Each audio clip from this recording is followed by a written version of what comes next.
Hey, what's going on? Hi, it's Friday. What's the haps, man? It's time to rank another batch of video games for the Nintendo Entertainment System. We are, of course, looking at every single game that was commercially released for the NES in its initial run. 80s and early 80s into early 90s.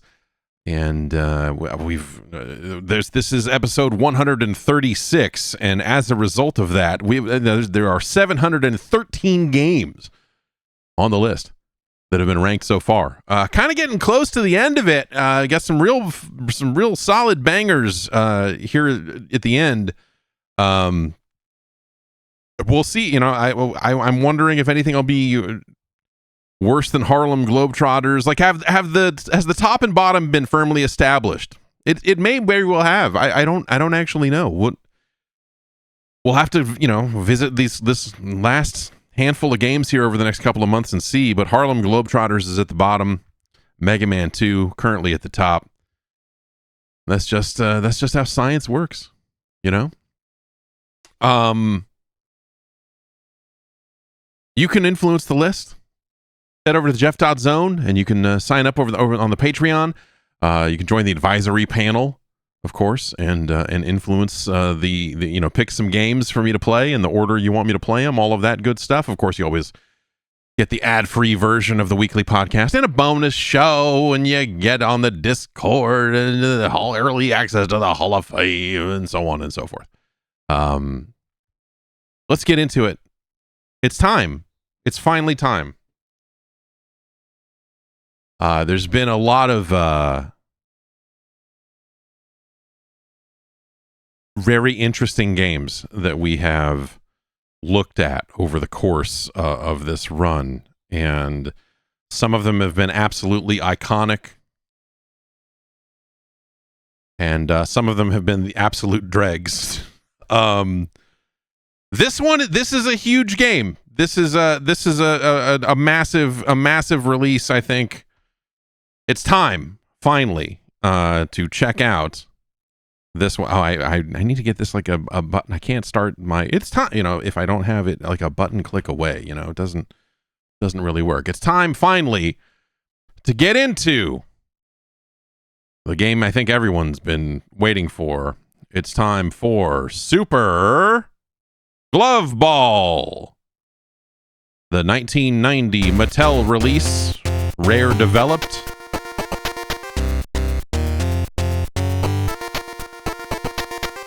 Now, this game is often thought of as a game meant to be played with the Power Glove accessory, and it does have specific support built in for that, but it is also a controller game, and it is something that they sold separately from the Power Glove, and so the vast majority of people played it that way.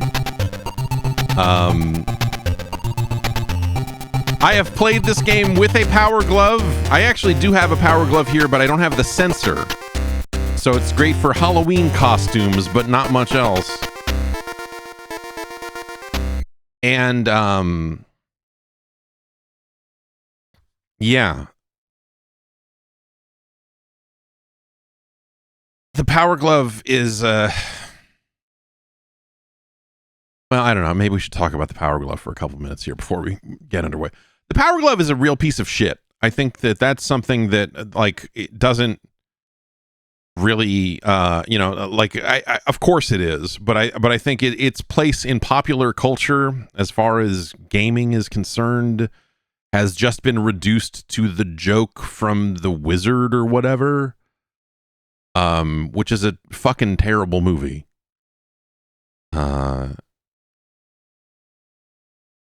And the Power Glove was not like, this is pretty much it for, I think, as far as like games designed for the Power Glove. But even the support here in this game is really lacking. They would show things when they tried to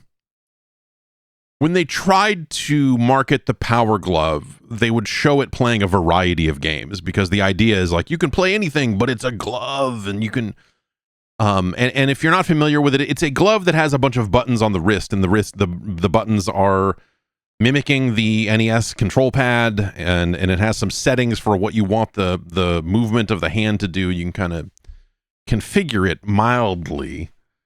And it had a sensor that you put on top of the TV, like a Wii remote or whatever, and you would use it for nothing really. They would often show people playing Rad Racer with the Power Glove, and Rad Racer, like all NES games, is a game designed for digital input, not analog input.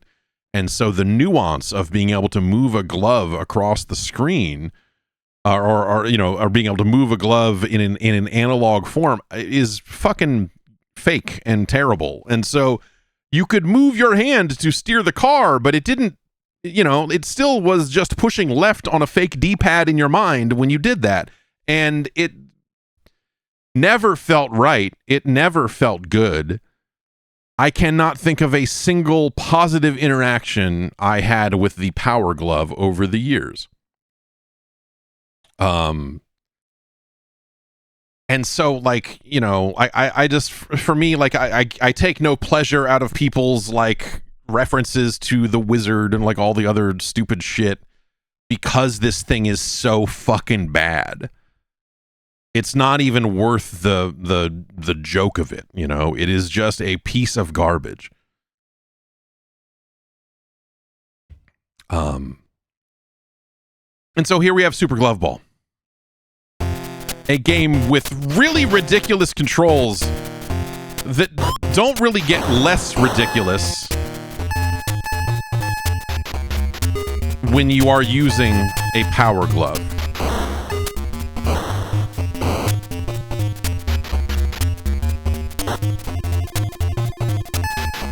I believe the thing you can do with a Power Glove that you cannot do, if I remember right, it is you can curve the ball.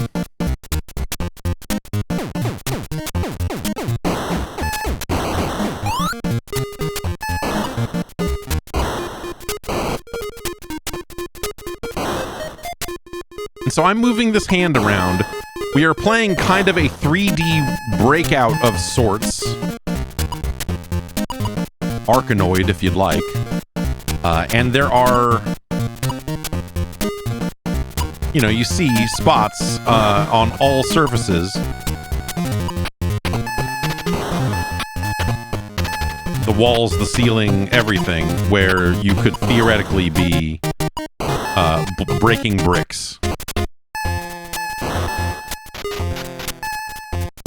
I can push the A button to kind of jut out there.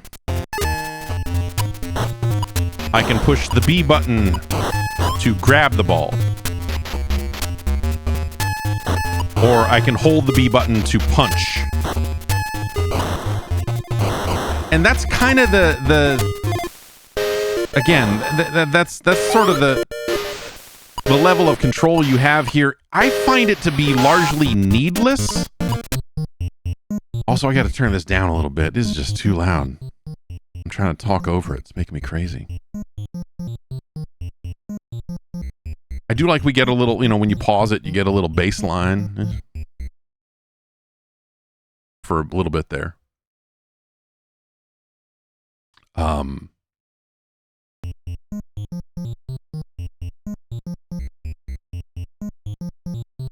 So the controls for this again. B button will grab, A button will kind of jut the hand out there. If you do the grab, it'll make a fist, and so you can kind of, fist the ball that way. And then the select button, of all things, shoots.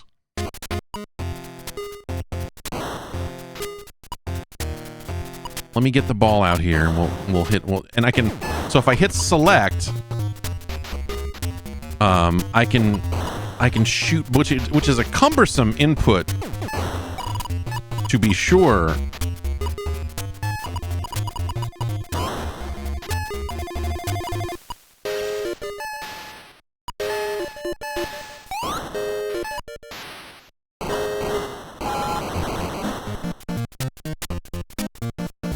Now, I didn't miss the ball there, but I feel like sometimes the ball hits an area where there are no blocks and it just goes away. I don't know if it blows up or what which seems like an insane thing to do. Maybe I'm just misreading the ball, because sometimes the ball looks like it's coming when it's going. I feel like they do a piss poor job with the perspective stuff in this game.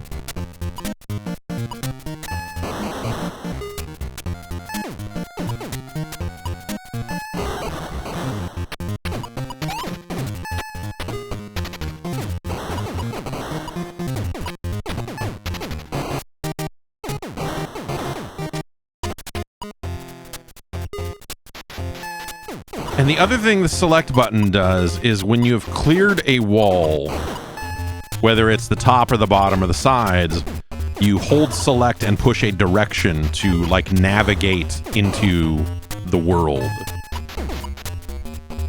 Like to move to another area or what have you. Ah! Ah!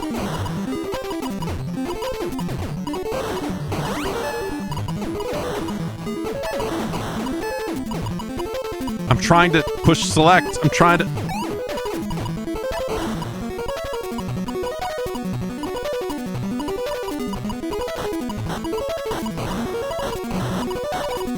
Ah! Balls!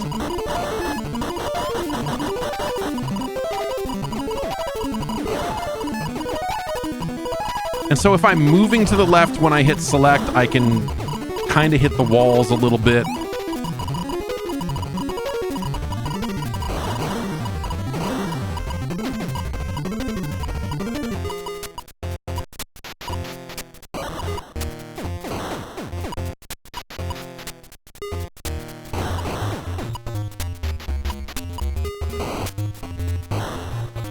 I thought I would, you know, because I've cleared this wall, I thought I could maybe go, but I guess, like, I don't know what direction I would push, because up is going to go up, you know, like, there's no... The instructions seem to imply that you would hit select and hold a direction to move to the next level. See if I can get this there. Okay. So I cleared the right side, and we went that way instead.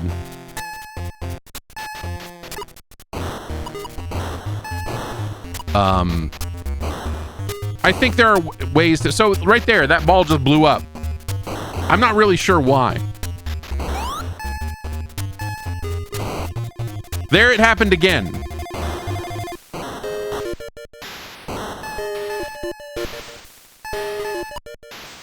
And I'm not really sure why. You know?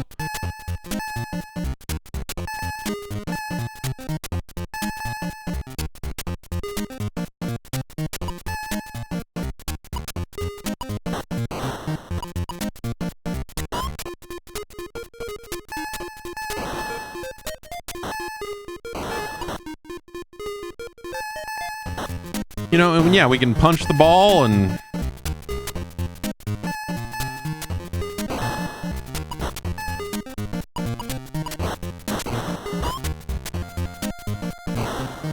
And it sucks. Like, this is a terrible video game, no matter how you're controlling it.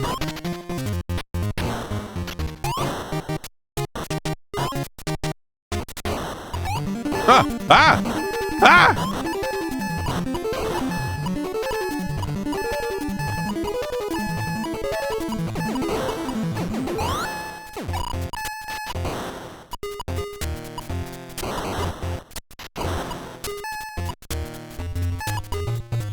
Yeah, I assume that sometimes, you know, like it is hitting some of these creepy crawly dudes out here and that they are eating the balls, which seems like a terrible concept.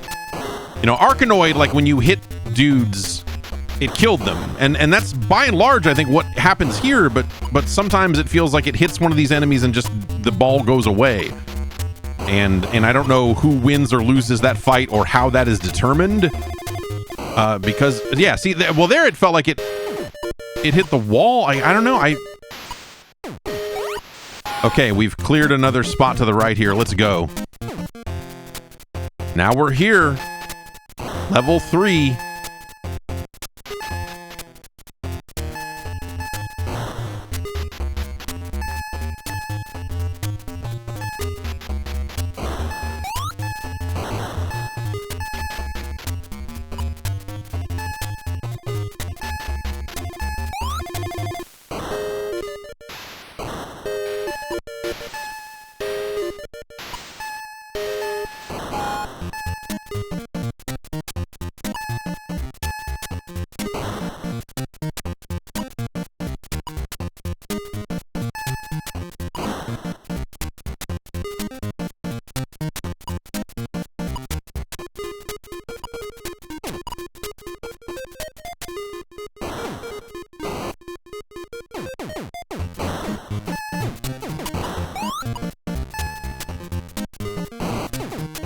It's like there, that ball blew up. I think part of it is like the glove should be transparent. The glove should be like wireframe. Oh God!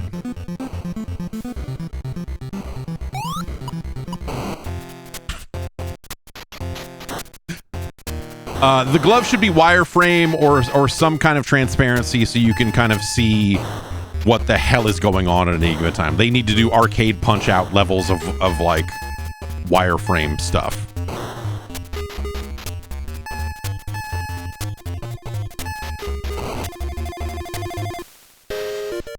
There's a good example of like, I don't know what just happened there.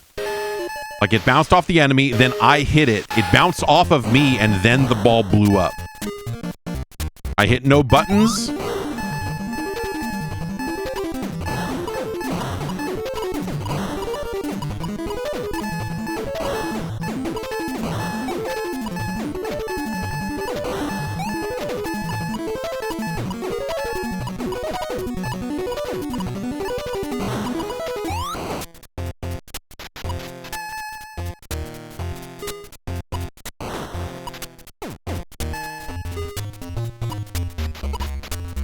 Oh, I cleared that wall, but it will not let me go that way. See, there I think what happened is it bounced off the guy and then I missed it. Like the angle changed near the end. And then that was that.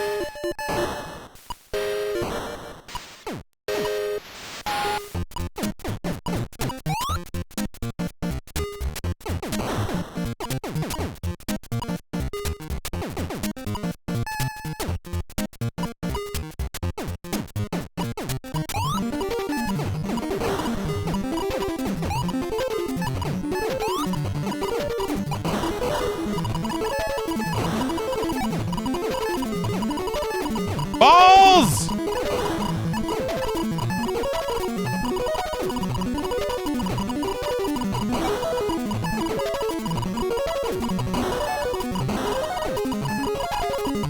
I guess on this stage, do I need a full blackout? Do I need to get every surface? Because no arrows are showing up to let me leave. Oh, okay, now it'll let me go back this way, so I can go back to level 2. Great, that's what I wanted to do, right? And then again, what happened there? What happened there? What happened there?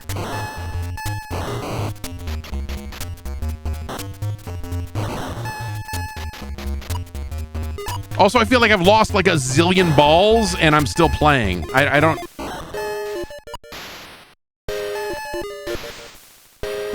So maybe the ball blowing up is not actually like, maybe it doesn't matter that much because there is a meter there that I have not seen. I have not noticed it draining.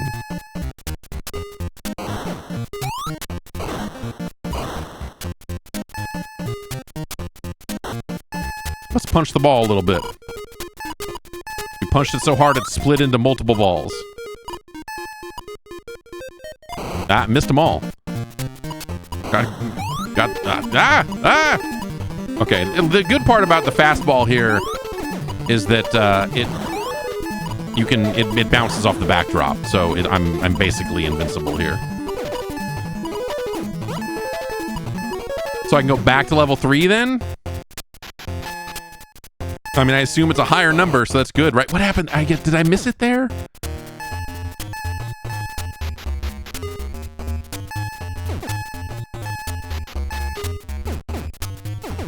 Like, I don't feel like these are, like, I have a lot of questions about this game, but I don't feel like anything the game has offered up in terms of answers about why it works the way it works, with the possible exception of this. Like, there has not been an interesting level of mystery in this game, I'll say.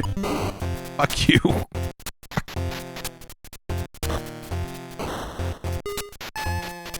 I like that I get there, and then when I get back, it's just, see what happened there. Why did the ball blow up? Why'd the ball blow up? Why'd the ball blow up?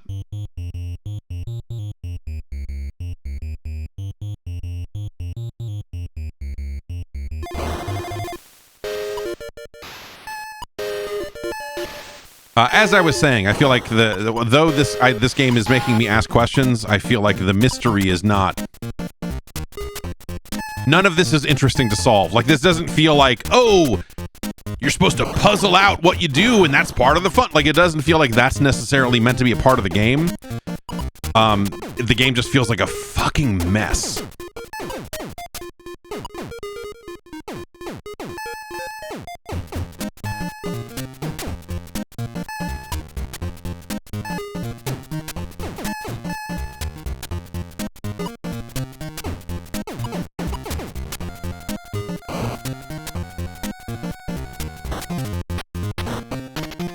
And I don't really see a ton. I mean, grabbing the ball certainly has a benefit, right? Because you can reposition, and obviously that's a big deal. But the like fist or punch, like that doesn't really feel like it is doing much. You know, like other than moving the glove in a way that makes it harder to react to the action, you know? Like, I don't feel like, oh, I'm getting such a speed, burst out of these punches that it's like I'm really, there's not harder blocks that need to be punched through or whatever, right? It just doesn't. Well, we don't want to bust the left wall because that sends us back to level 2.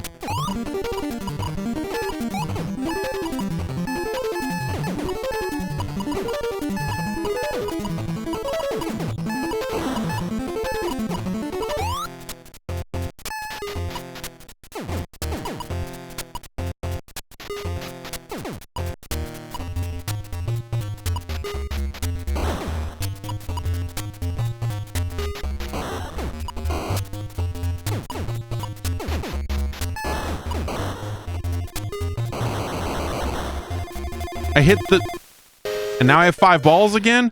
Okay, so I have 4 gloves? Are balls and gloves 2 separate resources? Are the gloves the lives I actually care about? And so I don't really care when the ball blows up? Is that the...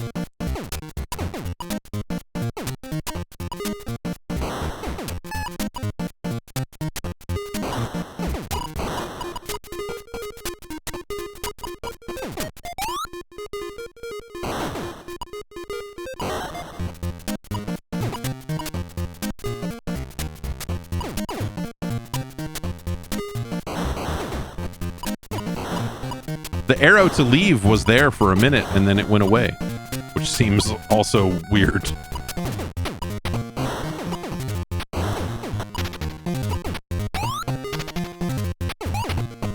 All right, I've cleared the bottom and it is not letting me leave in that direction. No! No! No! You fuck ass! I was in the corner and I was pushing up and left and I hit the select button to shoot because I was trying to shoot the things on top, but select is also what leaves the level and so it moved to the left. Now here we are back in level fucking 2 again. This shit ass fucking, oh my god, dude.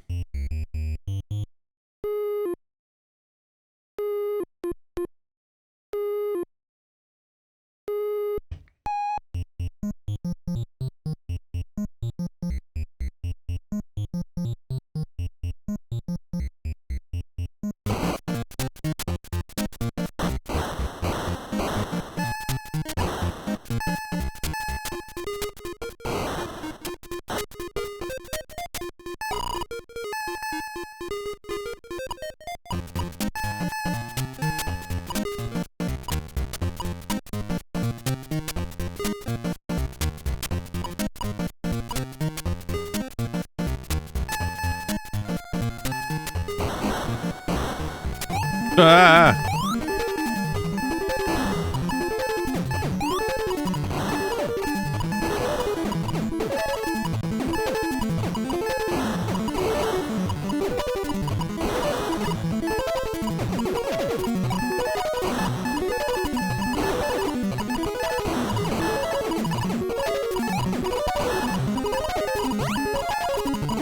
We're going up to level 31.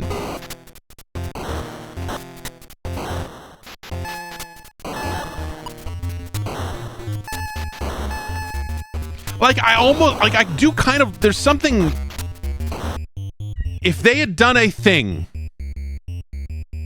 like, this is sort of like Incipital, the Jeff Minter game, only garbage. Like, they made a 3D version of that, insofar as it's a bunch of interconnected rooms and the level numbers and all that stuff maybe don't matter as much. But and also you don't have to come up with unique solutions for each level to get from place to place. But so it's not like Incipital at all, really. But the idea of if this game had been like a 3D breakout style Incipital clone with more mystery and unique things you needed to accomplish to move on, that would have been something. The game still needs like dramatically better control and, again, like just a better perspective on the action. Like I said, the wireframe glove would be a big deal.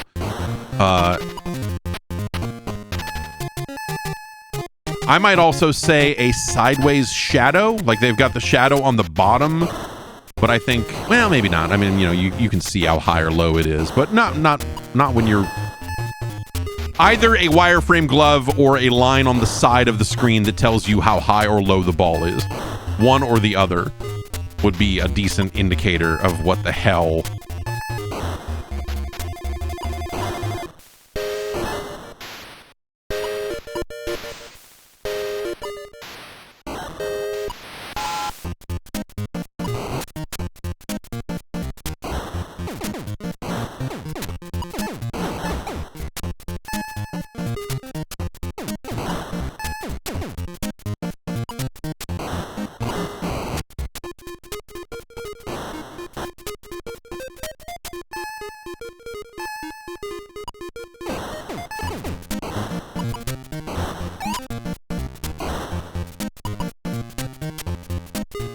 The way I have to hold this controller in order to be able to mash the select button to fire these shots is really something else as well.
I saw someone ask how I got to level 31. I went up. I went up from level 2, I think. So to the right of level 2 is level 3. But if you start going in different directions, like the levels are not necessarily... The level numbers are not necessarily, you know, indicative of your progression, as far as I can tell.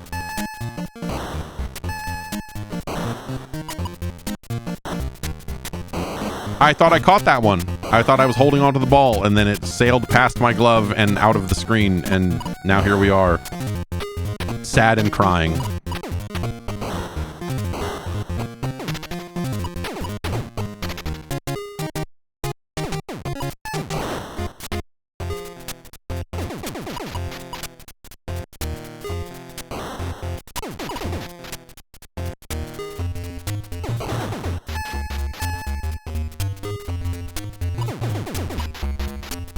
I only have 13 shots left.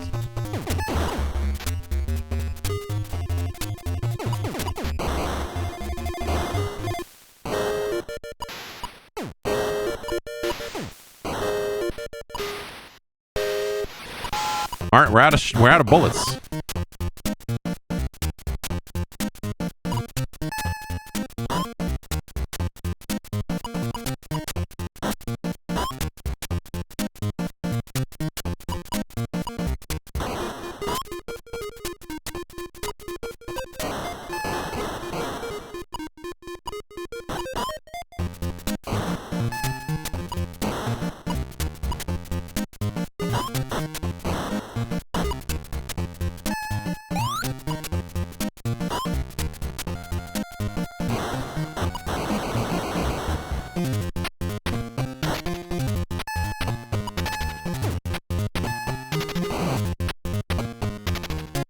It is no longer like I can't go up again. Yeah, it feels like sometimes I clear, and maybe there's just no level in that direction, but I don't think that's the case. Where it is not letting me go that way.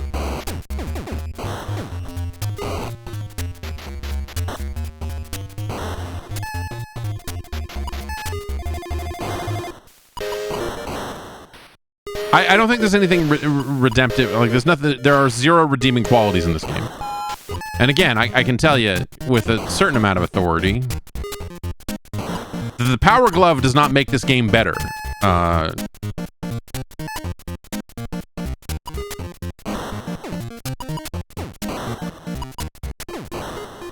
If anything,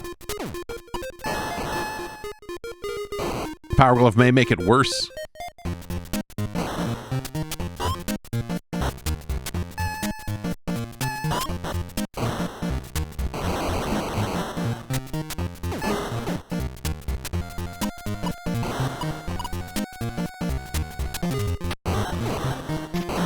Ah.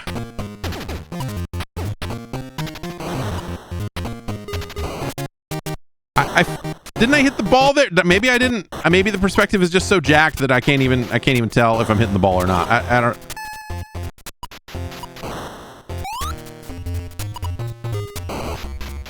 I heard the ping of the ball getting hit that time, and then it blew up after it left my hand. I don't, man.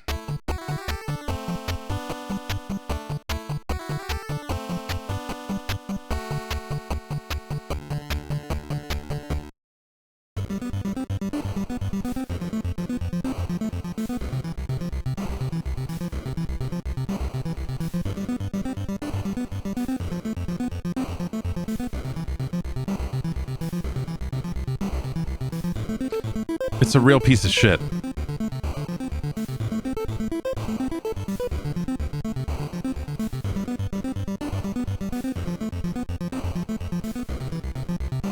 Imagine playing enough of this to get that many points.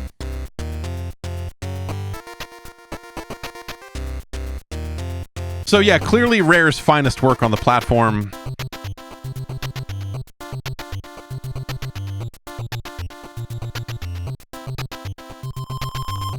I don't think the music is redeems this.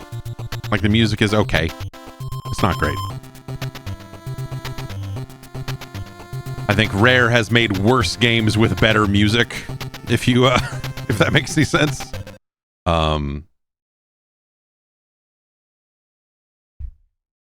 Super Love Ball. It's you know, like we see a handful of attempts at making 3D games that consider the 3D space in a lot of 8-bit machines, you know? Like, you see these hints of what would come, I guess, but in a lot of cases, whether it's the resolution or the graphical capabilities, the lack of transparencies, you know, like it's a variety of things that kind of plague the different games that try to do this over the years. You see something like I guess, like, what, Weltris? Was Weltris the kind of 3D, the early 3D Tetris? Tetrisphere is really good, but I think it took until Tetrisphere to make a 3D Tetris game that gave you the perspective you needed to be able to play the game. And before that, you have a lot of these attempts that, again, you know, the 3D perspective is not well representative because, like, especially on these 8-bit machines, you can't even scale the sprites. Like, you don't have a SNES Mode 7 kind of option to make the shrinking and growing of these objects look more natural. And so you end up with like a ball that goes through like 4 different pops in size as it comes and goes, because that's the scales that they work with, instead of having, you know, effectively infinite scale, I suppose. And it just makes it very difficult, I think, to observe what they're doing, to like work in that space, to work in that 3D space, because the technology is just not quite there yet. So it on some level, it is interesting when developers tried this on an era of hardware where this was challenging from the start, right? And I don't think a lot of developers got it right, and that's not necessarily their fault. They were kind of pushing into a space that we wouldn't really get to until, you know, until computers could do math a whole lot faster than they could here. And so a lot of that fake depth and everything kind of, it just makes for a bad video game. We can sit here and we can say, hey, there's something interesting. Like when we look at these 700 plus games that we've looked at so far, right? And you look at Super Glove Ball, you can at least say, hey, you know, like they're trying to do something here with depth in a way that like most other games would never even attempt. The other thing I would say is there's a damn good reason that they didn't, because the technology was just not ready, and players, I think, are not ready. You know, like the developers, like everything, no one was ready for this because the spatial concepts were not functional and fun to work with. And Super Glove Ball, I think, suffers in a number of ways around the control scheme as well. And that's something that is not great on a Power Glove. On a Power Glove, you can do things like point to shoot. And you can like grab the ball, you can do your punch move. Like it simplifies some of those controls a little bit. But ultimately, it still doesn't feel good to control for reasons of like just the fidelity of motion on the Power Glove being the shits to begin with. On a controller, you know, you then have this kind of added little thing of, again, the select button shoots. I think even using the start button would have been a better option here. I might have also said that shooting should be on A and that maybe your grab could be on start, or, you know, like just in terms of order of controls that you are most likely to use very frequently, like the relegating the firing to select. Putting the shooting on the select button says to me that they had a real confidence about your ability to hit the ball and move it where you wanted it to go, and that the firing mechanism is sort of a last resort of like, there's one more block and you just can't get it. Like, you're not meant to just shoot the entire game. You don't have the ammo to do it also. But again, the fidelity of all of that is terrible. Like it's none of that stuff feels good. So it's a bad video game. Like we can talk all day long about how there's probably something sort of interesting to be said about attempting to work in a 3D space like this. And there's a small handful of games over, let's say, 83 now. Well, like what, you look at something like an iRobot. I think iRobot does a 3D space really, really, really well, but it's also like a polygonal video game.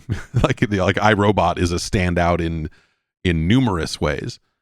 But when we think about games that are sprite-based, kind of standard rendering, all of that, trying to work in 3D spaces, we end up with a lot of really rotten stuff that just, you don't have the camera control, you don't have the angles you need to see the action well enough to play some of these games. It's Weltris, right? Like Weltris is the game I'm thinking of. Yes.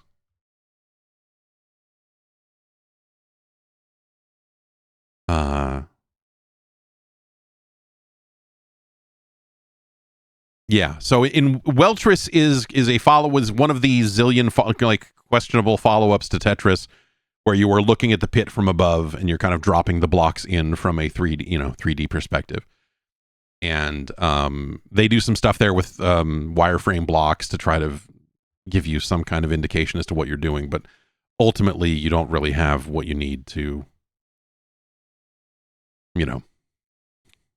play Tetris from that perspective. That is from the developer. Weltris is an official follow-up to Tetris from the maker of Tetris. It's a much like Hatris, it sucks. I don't know what to tell you, man. How do you follow up on Tetris? It's fucking Tetris. Other than adding new modes to actual Tetris, there's only so. What else are you gonna do? And that's what they said. 3D, great, yeah. Yes, Faces Tris 3. Yes. Now we're in business. Super Glove Ball is not as good as Bionic Commando. It's no Super Mario Brothers 2. Commando is a better game. Castlevania 2 Simon's Quest is a superior product to Super Glove Ball. The Tengen version of Tetris is a better game. Legendary Wings is significantly better. You'd be better off with a copy of Kiwi Craze, A Bird-Brained Adventure. There's no Smash TV.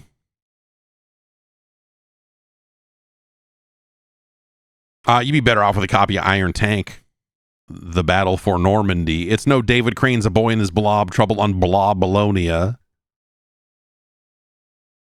Kid Nicky Radical Ninja, that's a better game. We'll help you, he says. It's no Solstice, The Quest for the Staff of Deimos.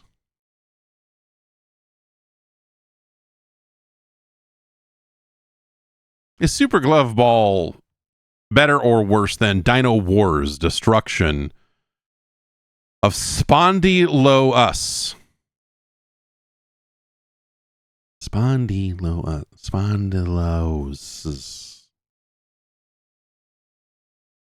I think it's well below Dino Wars.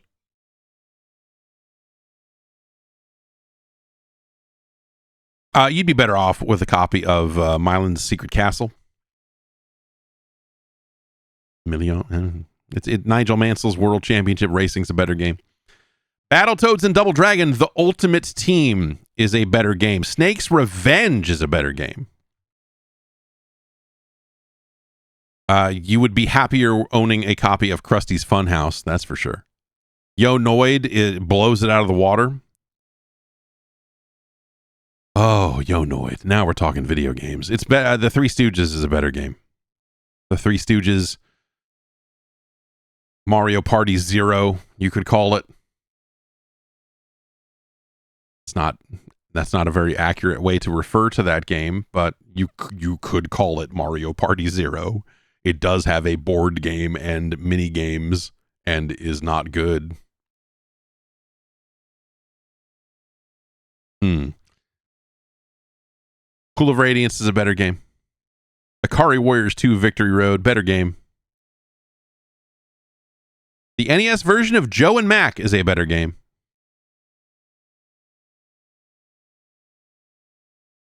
We found multiple rooms in Super Glove Ball, but none of them were a bone room. So the Addams Family is a better game. You'd be better off with The Adventures of Rad Gravity. You'd have a much more enjoyable time in the Tower of Eyes with Castellian. Ultima Exodus, way better. Jordan versus Bird 1-on-1, better balls, better everything.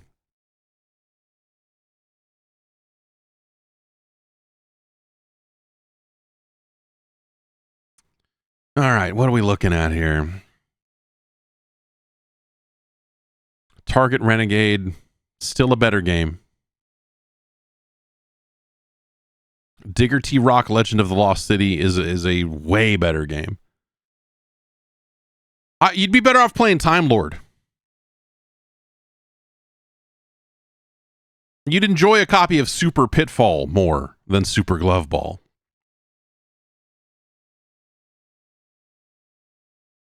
Taboo the Sixth Sense is barely a video game, but I would rather end up with barely a video game than fucking Super Glove Ball. Chiller has more interactivity.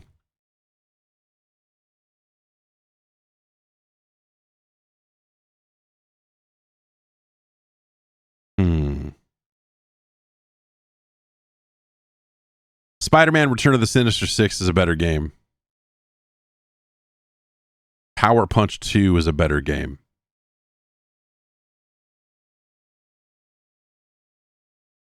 Athena is a better game. You would have a much better time with Athena than fucking Super Glove Ball.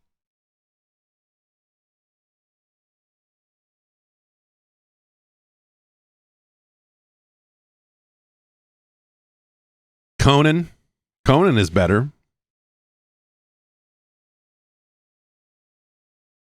I feel like Super Glove Ball and Stack Up are like somehow there's some kind of strange kinship there in my mind.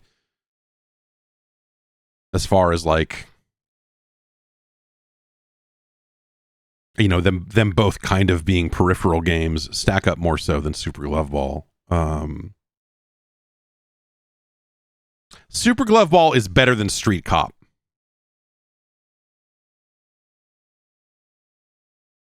And it's worse than Conan.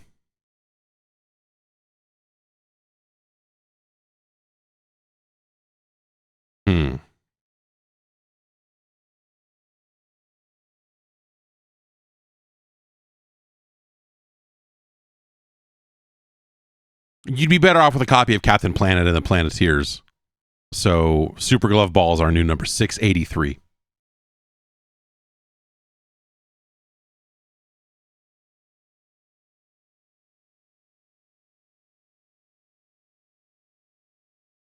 Okay.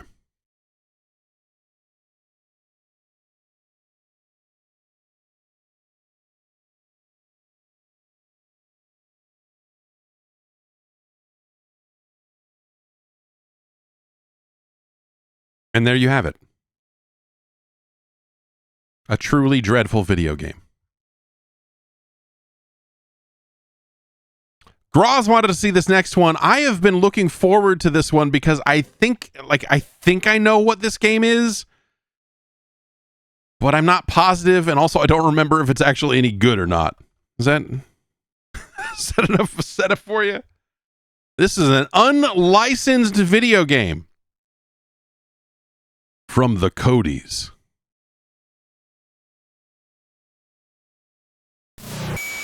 Stunt Kids.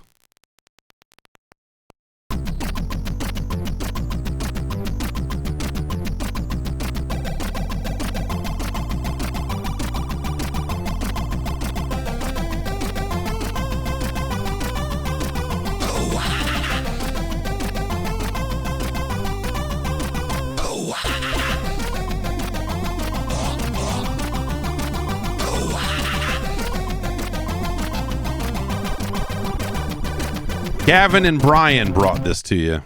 All right.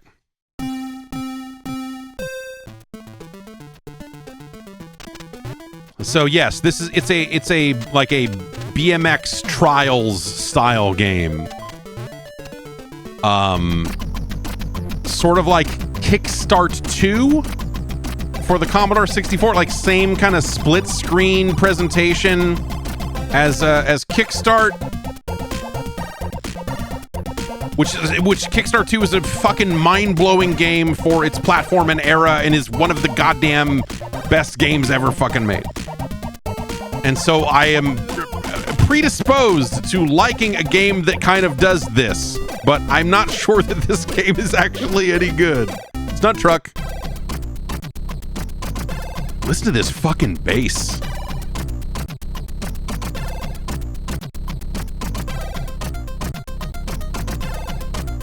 fucking filthy, man. Better pick my level before time runs out. Wouldn't want you to enjoy the music.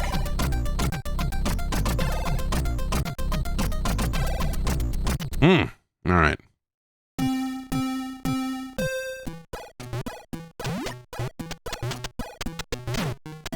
Okay.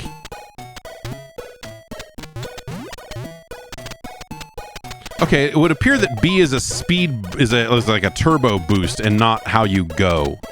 Okay, yeah. Okay, so there's...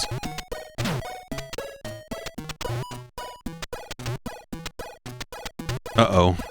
Well, we got that coin, but we're dead.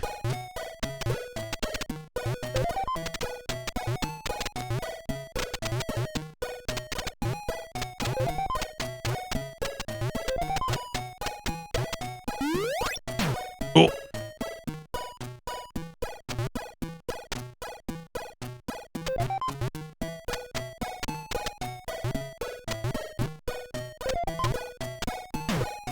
Boy. We made it. Far out. Yeah, I got some coins. Duck jumping. Picnic heaven. This is...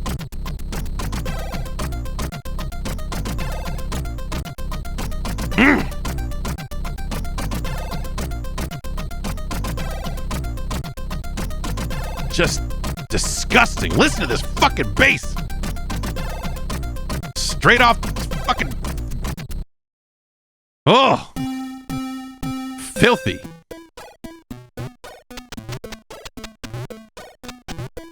Duck jumping. Just like the sign said.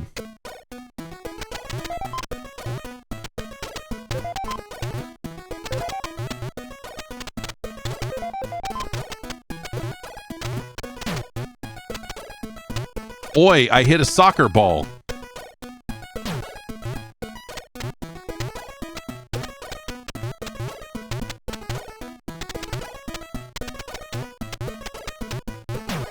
So what happened there is, I don't know if it was because I was doing a wheelie or if I was going too fast, but you will find surfaces in this game where you cannot go full speed. And so that's how they kind of get you, like riding on a picnic table, or in Kickstart 2, you would have fences and stuff, like riding on the top of a fence where you could not go full speed or you would fall off. And then I found out relatively recently, within like the last, let's say, 15 years or so, that Kickstarter was a television show with kids riding bikes in the UK, and I wish I could see all of that.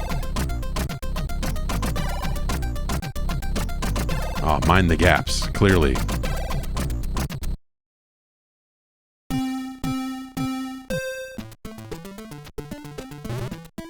And so the thing that Kickstart did that I wish this game actually did was they could put, if they put the, like a speedometer, because you're kind of like tapping.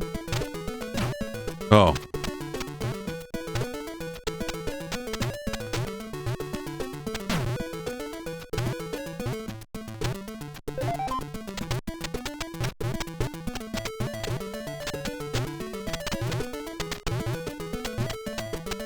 Oh, I missed the jump button there. I guess I could turbo some of this stuff, huh? Oh.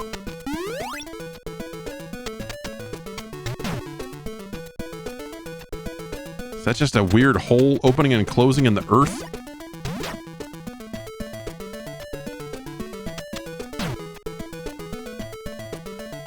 And so Kickstart, the game, had a level editor in it, so you could make your own levels, which was pretty awesome. Ugh.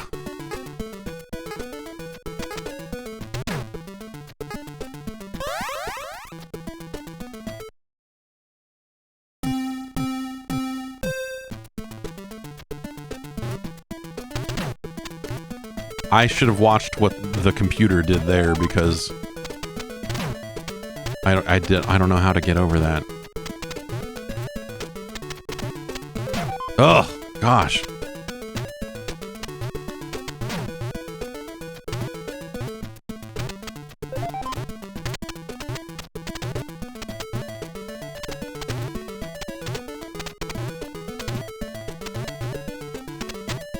Oh, I'm out of turbos. Like, I keep hitting the button and nothing's happening. I was like, oh, it's 0. It's because it's 0 over there.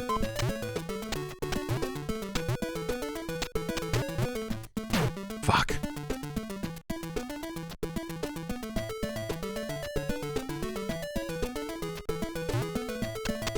Oh, come on. Oh, man. The controls are not awesome. Like, in terms of just, like, raw responsiveness, I feel like, that stuff could be a little better. Fuck, so close.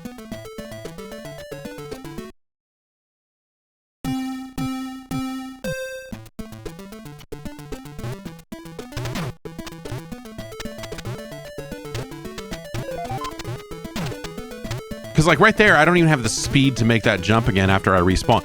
I mean, I could just not respawn, right? I could sit up here and move at a snail's pace to get to a better spot.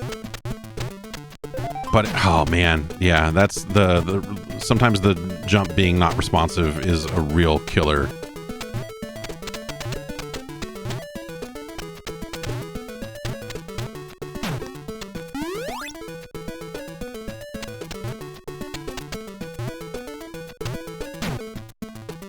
And sometimes you jump right into an obstacle, you know? I think I need to roll forward to this flat surface right here.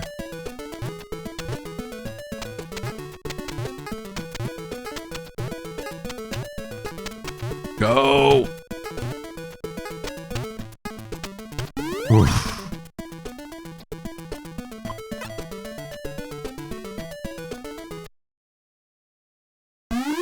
Bonus stage.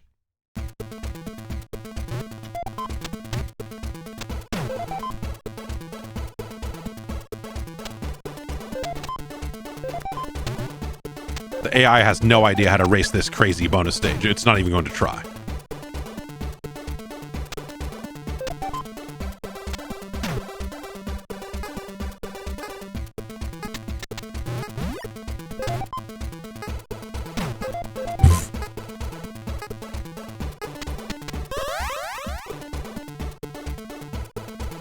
Bonus over. We're bringing the stunt truck to a new location to do some pond hopping.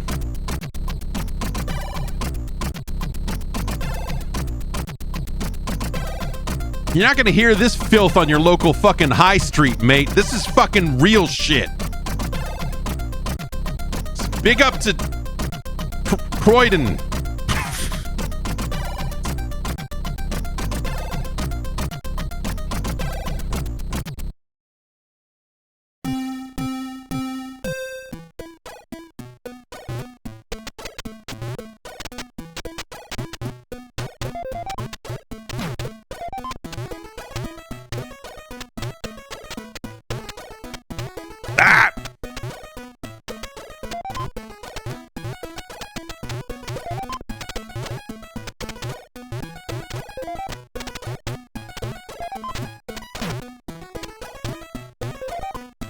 Evil soccer ball.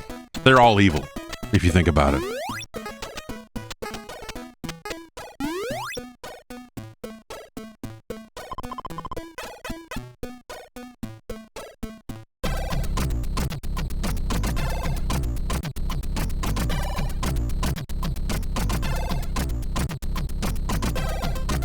Sorry, I have a football.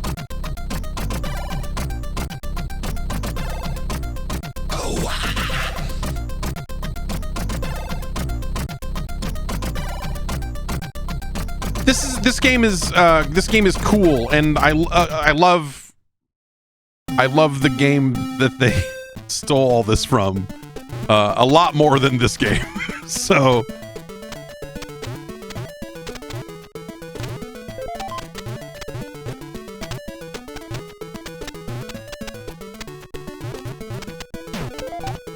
I got hooked.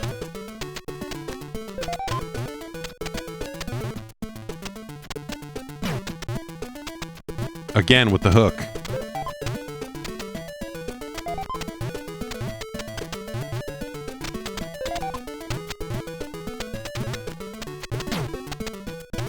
Some of this stuff feels, I mean, I'm sure that you could avoid all this stuff, but you would have to know it was coming. And that's not going to happen, you know? And some of the layout on these levels, I feel like just puts you in a terrible... Okay, so here's a case where, like, you know, I can't go full speed on these small...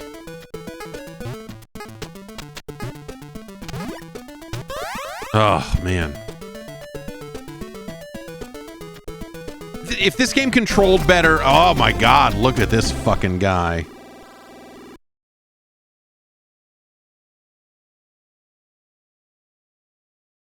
Looks like a picture that you're going to see at the bottom of an Amiga review. Like, that picture is going to show up and it's going to look like he's not really into it, but it's going to say 94% governor! Ah! And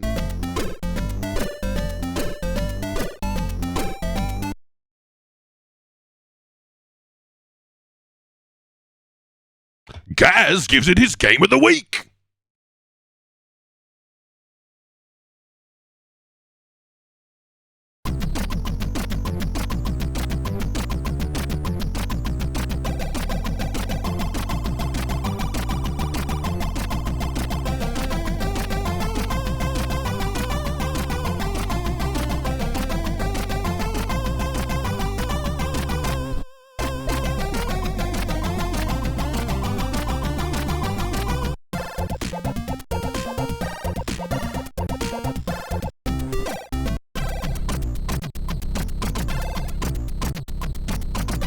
Don't even get numbers, names for the stages here. Just pick the hardest stages.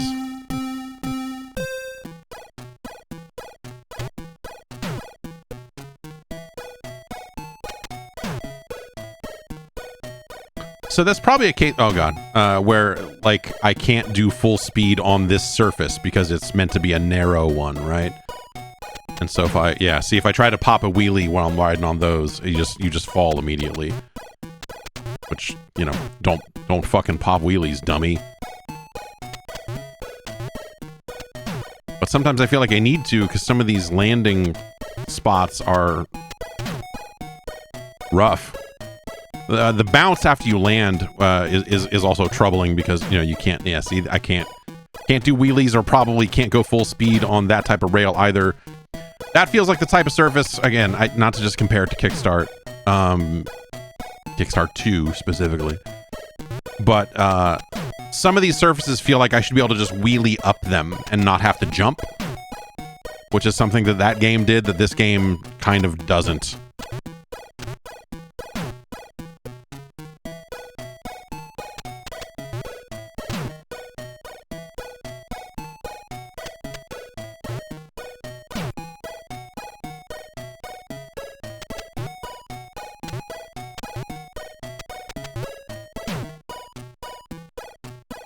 But it's got a nice look to it. Again, I think the thing I'm missing here is just a responsiveness out of the control. That is missing. It's mostly fine, but it is just occasionally not like that. I should be able to just like wheelie up. So good to know that you just can't do that in this game.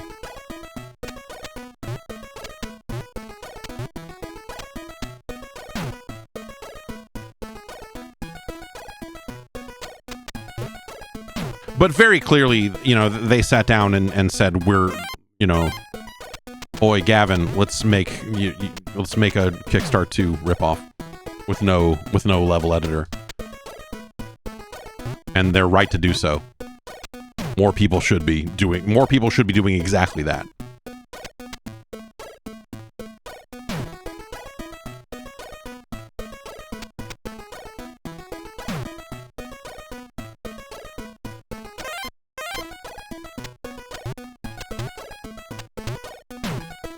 Oh man, I just want to close this and play Kickstart.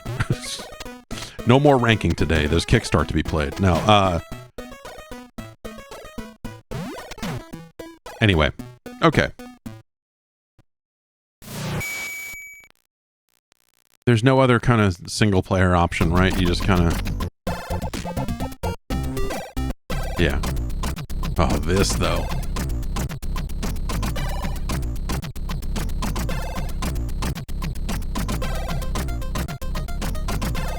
Nasty.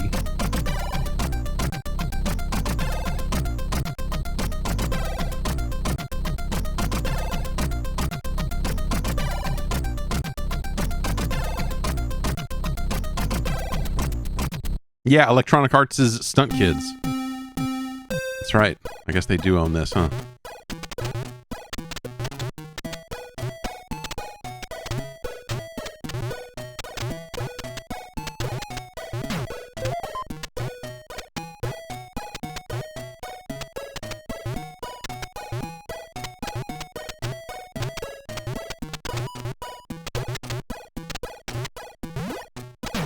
Oh! They don't own the old Codemaster stuff. Yeah, I imagine that a lot of these games probably rights reverted and various other things happened anyway, even before the sale to EA.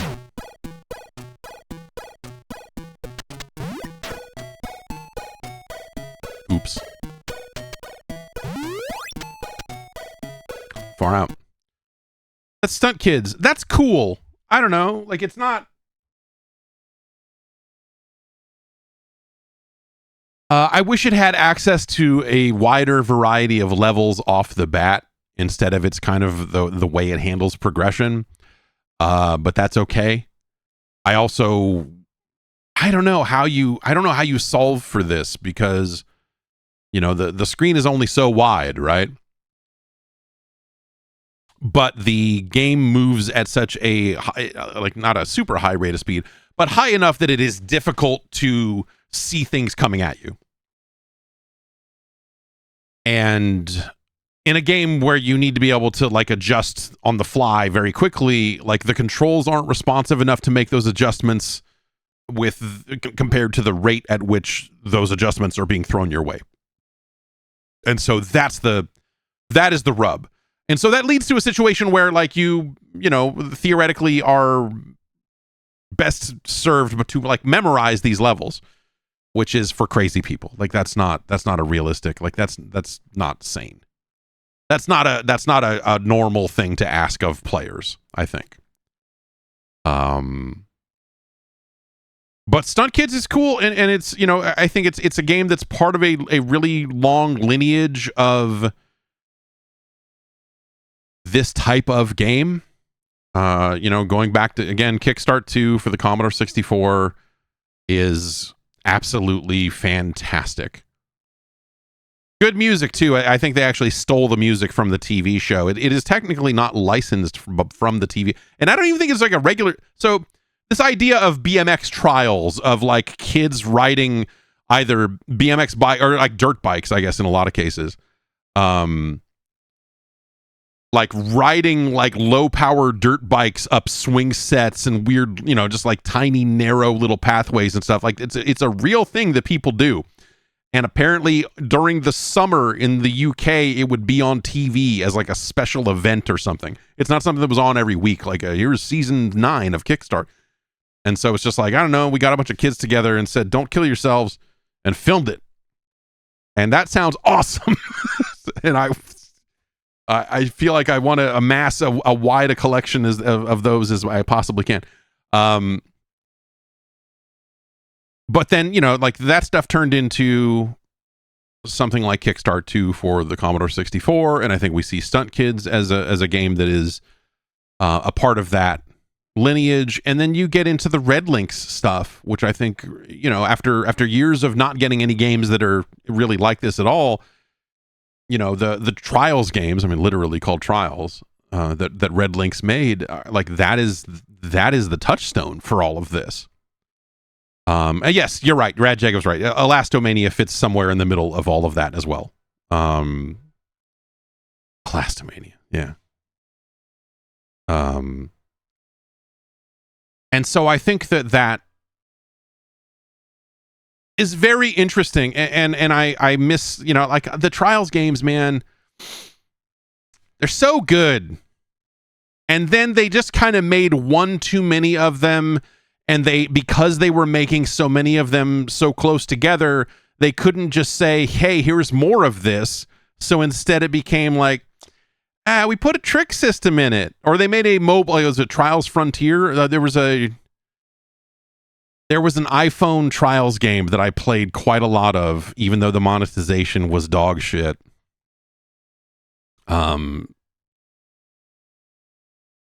And they tried to do a bunch of bike upgrades behind paywalls and everything else. And then they just, they had to keep trying to find a hook for it when, like, the problem was they just had to make too many of them. And so suddenly then they had to start finding hooks. Whereas the core of it, the core of Trials HD, it doesn't get any better than that. Other than maybe the one that came afterwards, and then the one right before, they said, what if we put a big trick system into this and a big futuristic storyline, which I think I appreciated at the time, but not really. Hippity Pop says there was Motocross Maniacs on the Game Boy too. Motocross Maniacs is an amazing video game. That is, like, if you were asking me off the top of my head what are the best Game Boy games, like, Motocross Maniacs is extremely high up on that list. And the GBA sequel they did is very low on the GBA list because they really shit the bed on that thing. But Motocross Maniacs is amazing. Like, it's kind of not quite the same thing. I feel like Motocross Maniacs, like the lineage is maybe a little bit different there. Like that feels like it kind of comes as a more of a post-Excite bike sort of thing. I don't know. Yeah, I guess so. There's Motocross Maniacs 2 on GBA, and then was there a GBA game, or am I just thinking of that Game Boy Color game? But yeah, I feel like any Motocross Maniacs they did after the first one were not good, unfortunately. Yeah, there was a GBA game. Okay, anyway, that's neither here nor there. The magic of Stunt Kids is something that's, like, kind of fleeting and hard to hold on to. I think you have to have a very specific appreciation for other better games, which is never a good sign. Because this game is not as good as those, but and I think that, like, it's relatively limited on the platform just in terms of the number of levels that are available to you at a given time. I think even when you look at the 2-player mode where they just kind of let you pick a wider swath of levels there, like, that's not always, like, a great option either. Like, this is a game that if they had just laid all that level stuff out in a much plainer way and also potentially let you mess around with the levels, it would not be, like, a level editor would have been cool, because I think that's something that's very doable.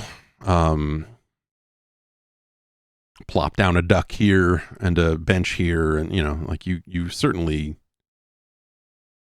could do that, but that's, maybe not on the budget that Codemasters was working with for an unlicensed fucking Nintendo game.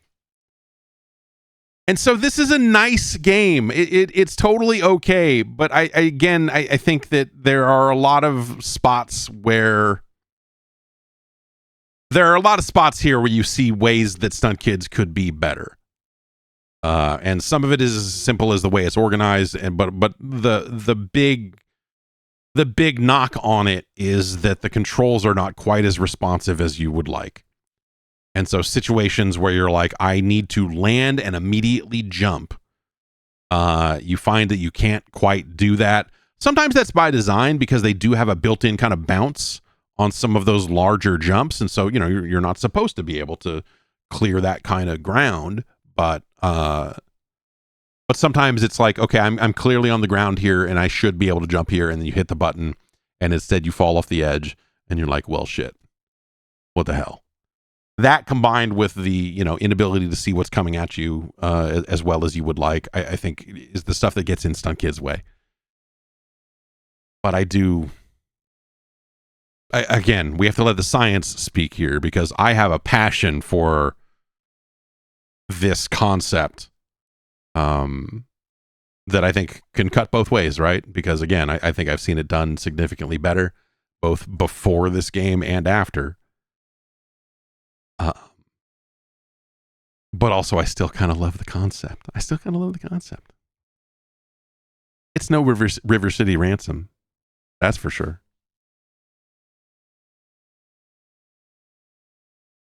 Urban Champion's a better game.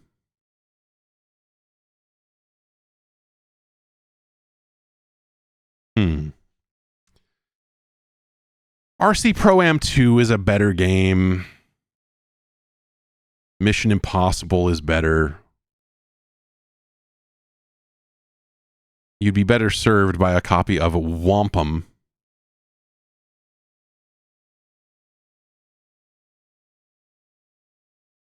Uninvited is better.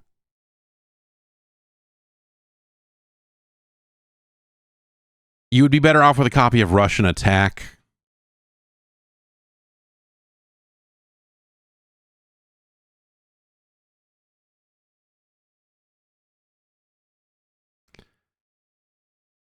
Huh.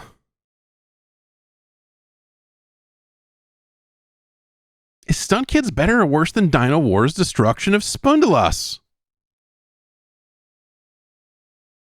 In my heart, it's significantly better, but again, the science has to speak here, and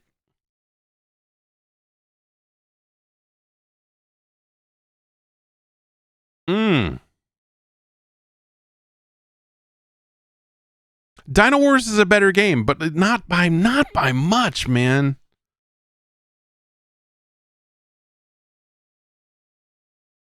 Wrath of the Black Manta is better.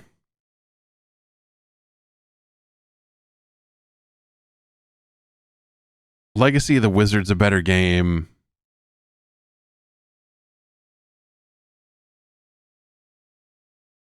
I'm trying to find a bottom. I don't know if the bottom is on screen yet.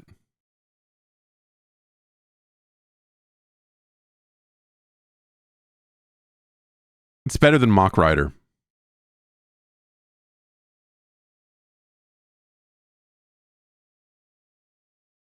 It's better than the Ultimate Stuntman. It's better than Rollerball. It's better than the NES version of Rolling Thunder.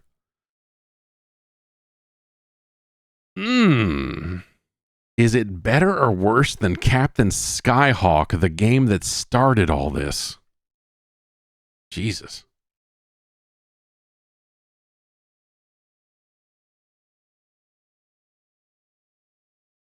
Captain Skyhawk has plenty of issues of its own. But I mean, that's the point. You know, none of these games, every single game we're looking at in the 300s, certainly has issue.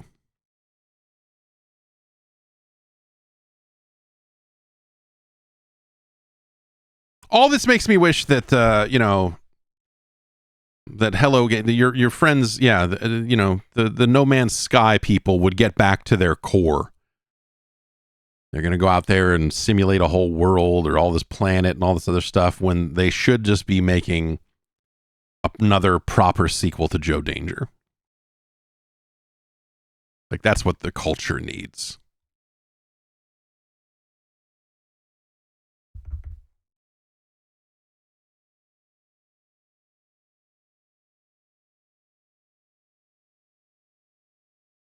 This is better than Rolling Thunder. It's not as good as Captain Skyhawk. It's our new number 341.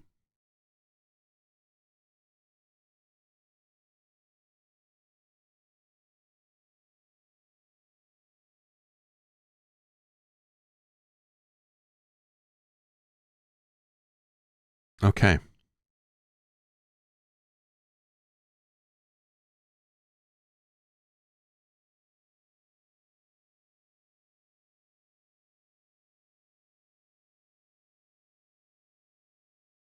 Something very funny about being a fan of Joe Danger when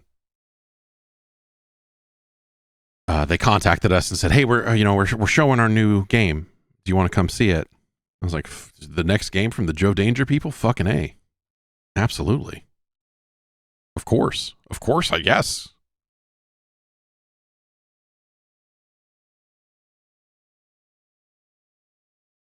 And then you get in a room and they're making the universe. Like, what the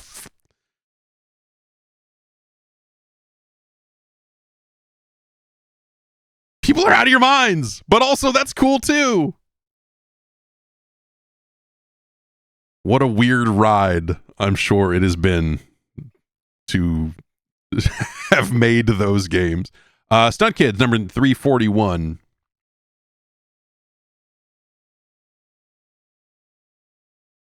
Congratulations to Stunt Kids. Up next, okay, I'm gonna give you, this is a serious warning. I'm not fucking around here. If you are sensitive to flashing screens, I played a little bit of this last night just to check the technology on it and make sure that it worked. And I will tell you that this is the most dramatic screen flashing I have seen on the NES. This is the absolute, this is real crazy. I watched that episode of Pokemon and it didn't do anything to me. But this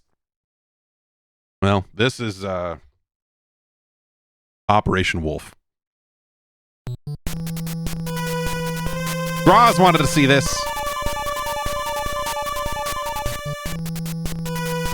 A classic arcade game, a classic light gun game of the arcade era. Let's play it with the gun first. Again, you're about to see some of the worst flashing imaginable. I just want to reiterate, like, don't, if that's something that bothers you, look away.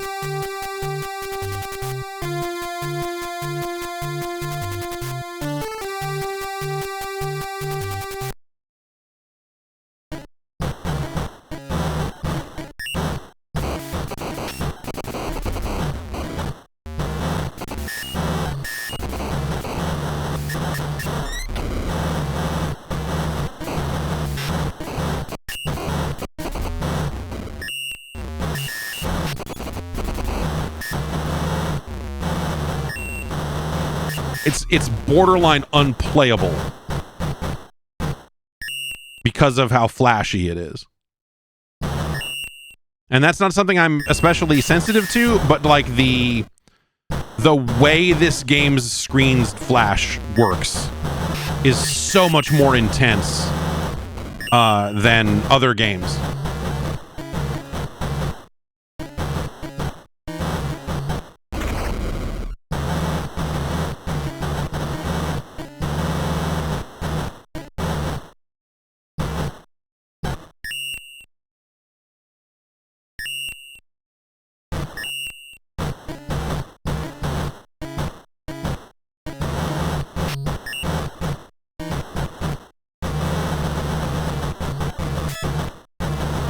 That's a weird noise for when the glass breaks.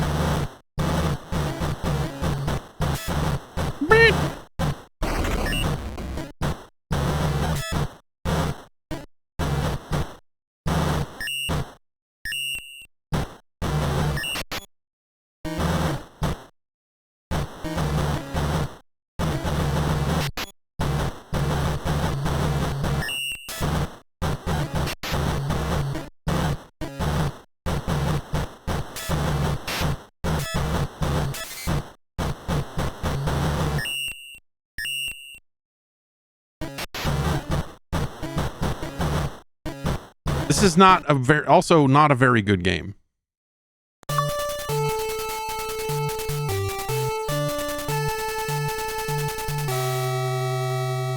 Oh, that's a good note to hit right there. What the hell? All right, these are the images from the arcade version of the game. You blow up the stuff. This game's weird because you have to use the controller as well. So, you know, obviously the zapper didn't have a side button or anything on it. So the zapper shoots, but if I hold down the B button on a controller, that's how I launch rockets. And so would have to hold down the button and then pull the trigger.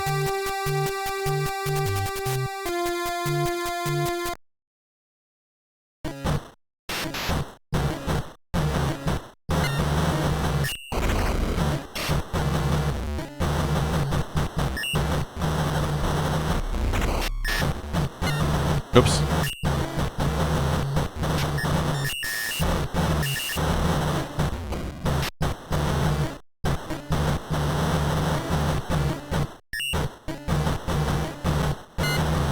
I keep shooting kids.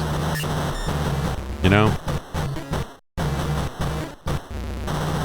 I'm also out of bullets.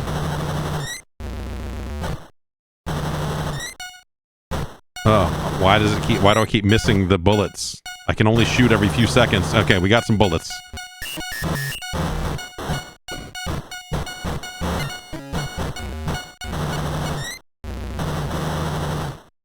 Sorry, but we are finished here. This game had speech. You have no ammunition left. You must join the prisoners.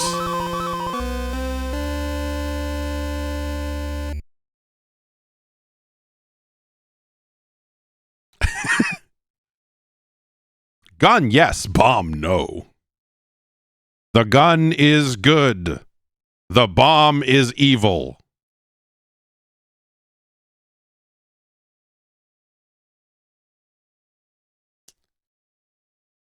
Yeah, so, you know, this is an arcade port.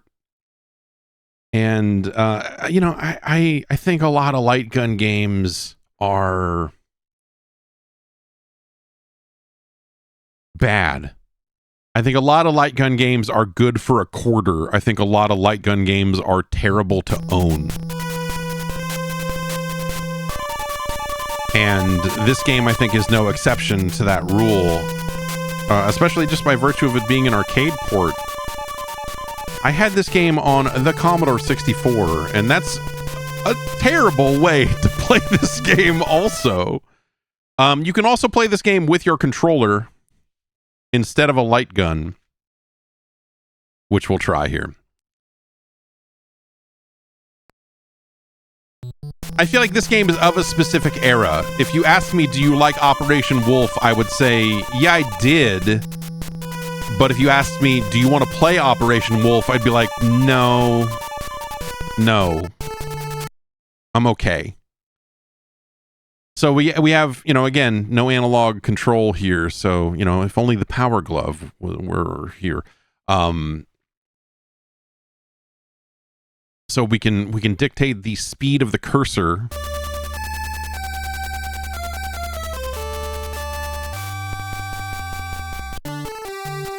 There was a VR game that came out, was it the year before last or something, that was designed, that was an Operation Wolf, like,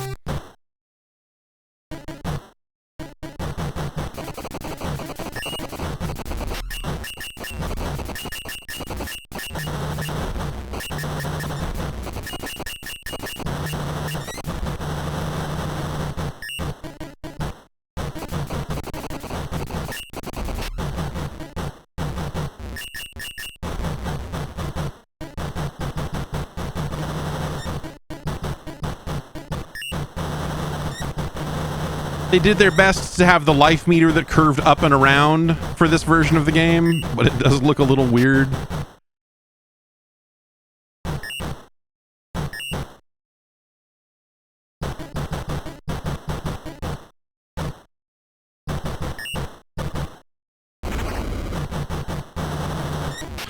I guess that dynamite is not a whole screen clearing thing, it just has a radius of effect, huh?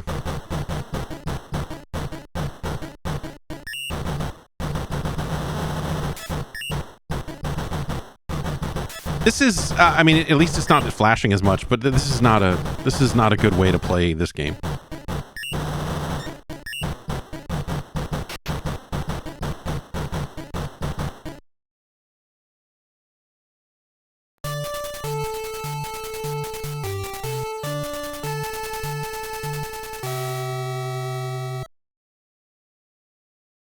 That note there is more dissonant than any of the flashing.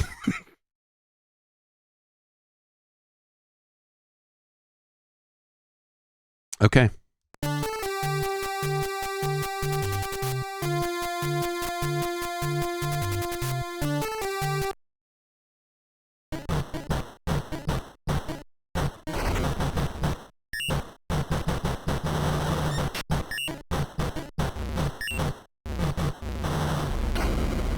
Oops, shot that kid.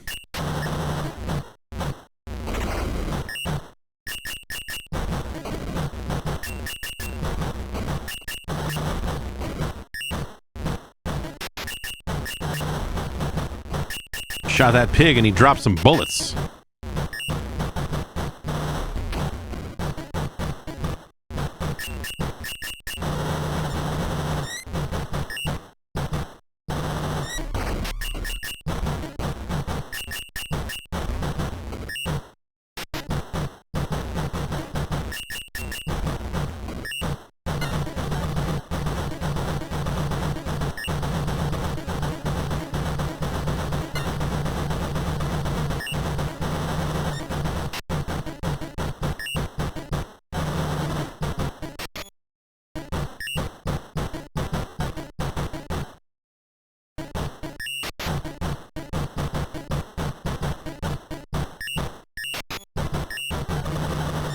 Like, this is playable. Like, there's just an aspect of it of, like, you know, playing light gun games without a light gun. It sucks. It's just not a...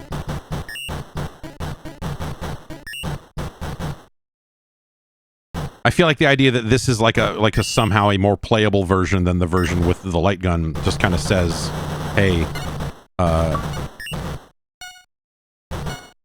this game is bad to begin with, you know? Jungle.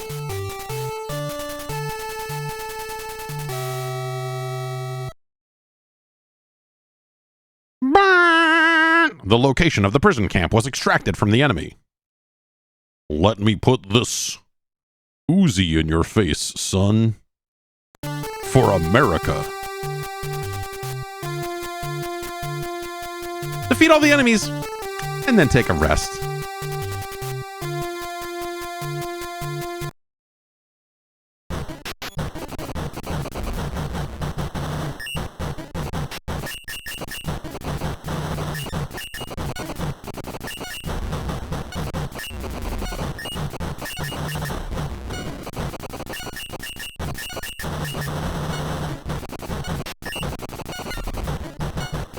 Nah, that lady got caught in the explosion.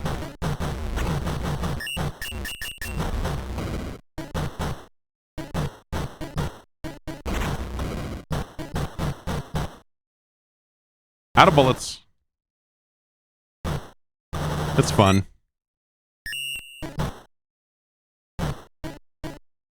I mean, you do have to come up with some kind of way to, you know, make accuracy matter, I guess. But I just don't feel like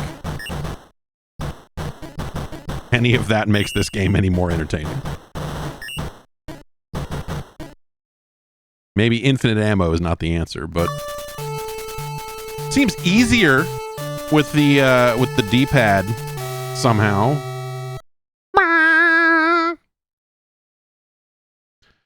The village is freed and you recover from injury. They're happy to help me. Look at me. I've come to save them all.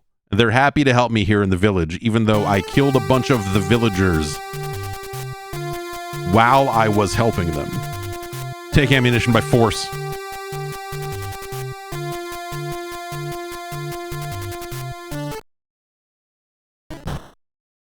You're an American. You get out there and you take what you want, son.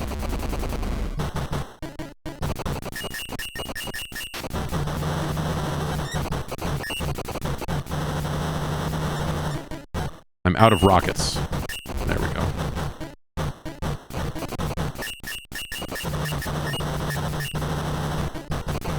The palm trees and numbered hangars makes this look like a fucking film studio lot.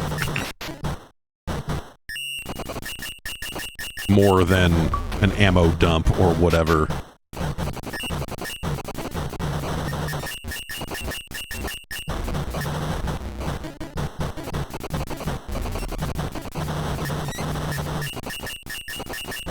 The helicopters take a weird number of hits to take down with your just regular gun.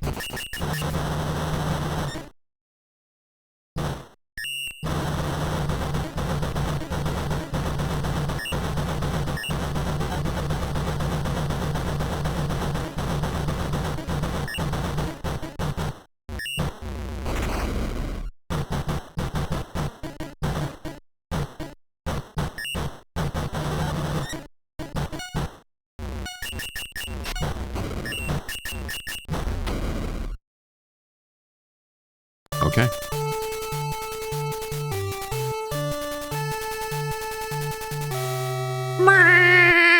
Ugh. The ammunition dump raid was successful. Now you have a new supply. And a cool beret.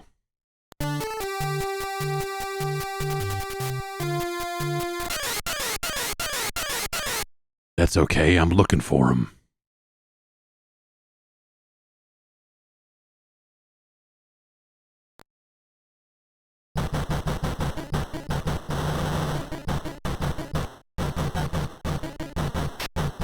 The enemy has located you when they brought Rolling Guy. Look at Rolling Guy. Bye, Rolling Guy. See you later, Rolling Guy.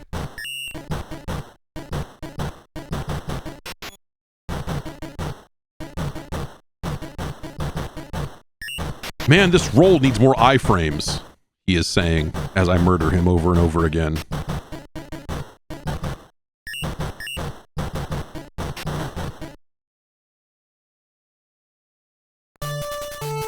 Okay, cleared this scene.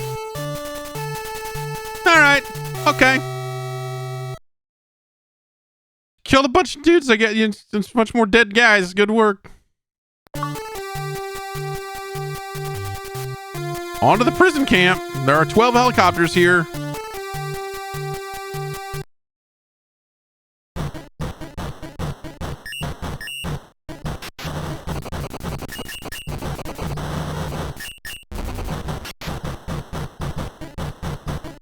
Oops. Well.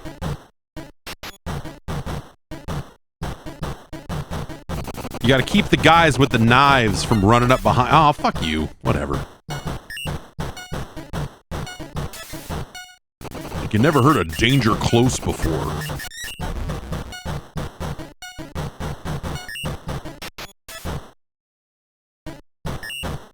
You gotta stop the sneaky guys with the knives from sneaking up behind the prisoners and smoking them. The rest of the guys are like too busy. They're like, whatever.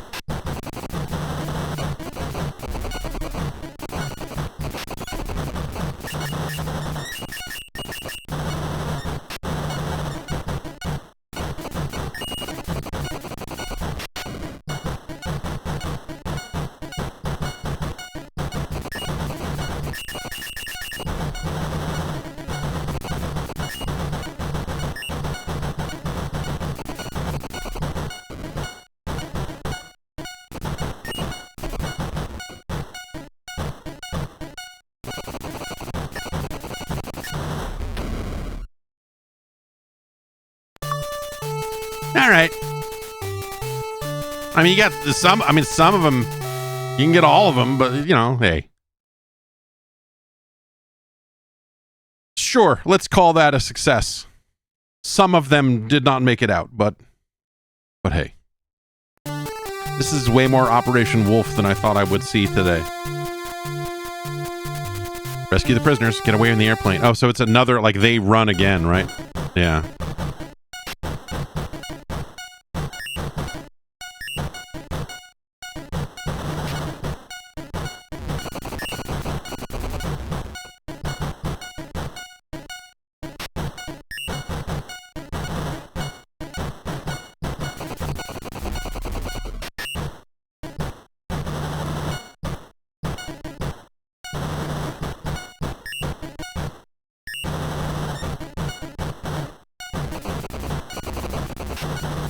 Oh, I don't have any. Okay, we got that though.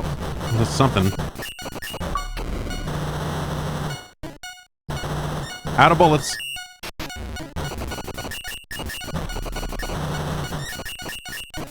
Need that.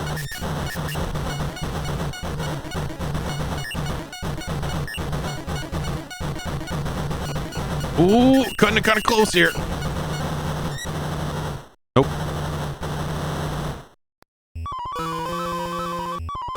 And this had speech in the arcade, right? Sorry, but you are finished. Here.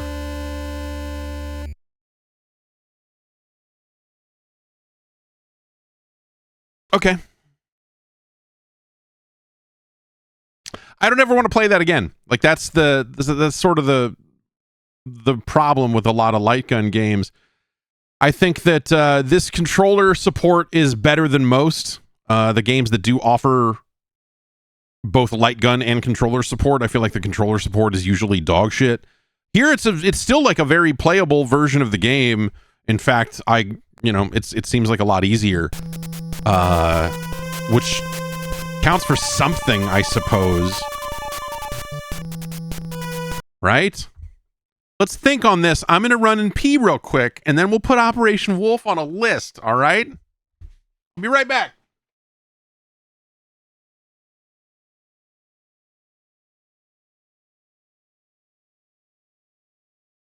Video games.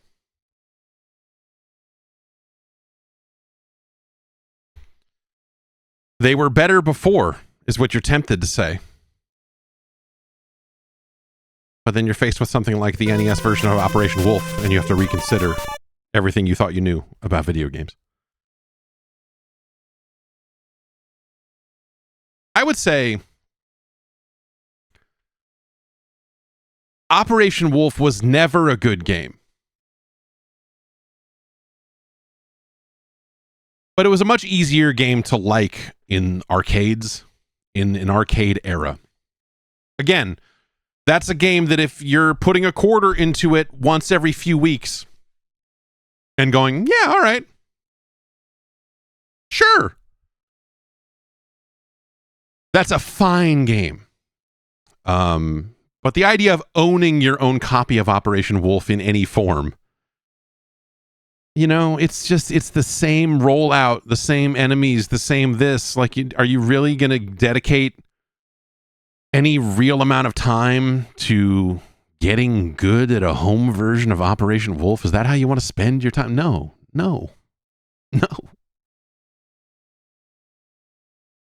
Especially when you don't get, half of the thrill of the arcade version is a big, dumb, fake Uzi mounted on a cabinet that you can, pivot around and use. And that's fun, I guess. Without that, you're kind of, there's just nothing there.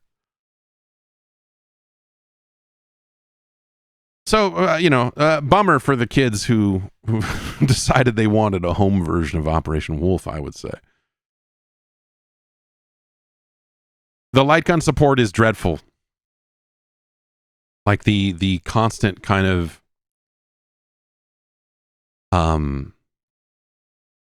flashing. Every NES light gun game is going to flash just because of the nature of the technology. There's no real escaping it, right? But this is perhaps some of the worst. I think the way it's drawing to screen and the way it is kind of marking targets for the light gun and so on, for whatever reason, it is just way more disruptive to your life than a lot of other light gun games. So, considering that Operation Wolf is first and foremost a light gun game, that is a fairly damning thing to have to contend with. That said, they did a better than average job at converting it for use with a D-pad, with a standard NES controller. A lot of home ports of light gun games had to do this in one way or another, especially on platforms that didn't have light guns. Like I said, the Commodore 64 version of this game it's not good. I finished it at some point.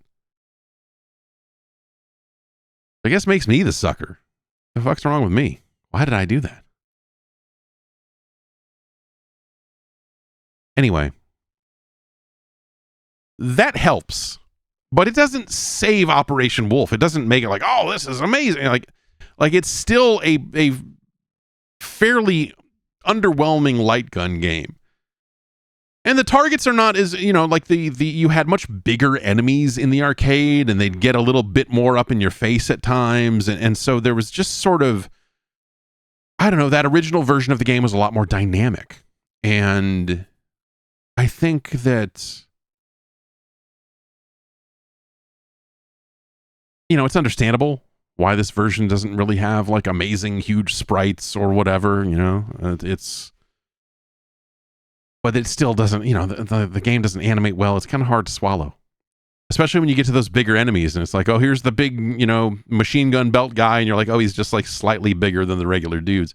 It's ass. Ultimately, this game ass. This game ass. It's no Stunt Kids. The Ultimate Stuntman is a better game. You'd be better off with a copy of Mock Rider. Linus Spacehead's Cosmic Crusade is a better game.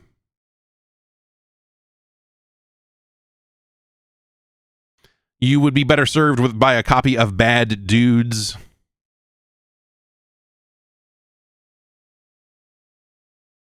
It's no Contra Force.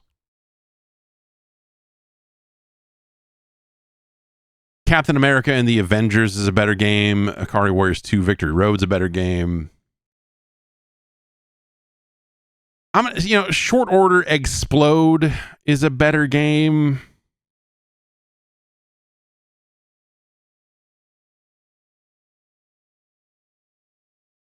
This is starting to look like decent territory. Platoon is a better game.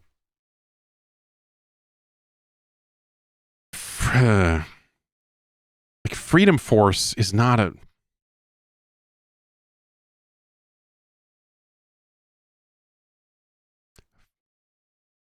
Freedom Force.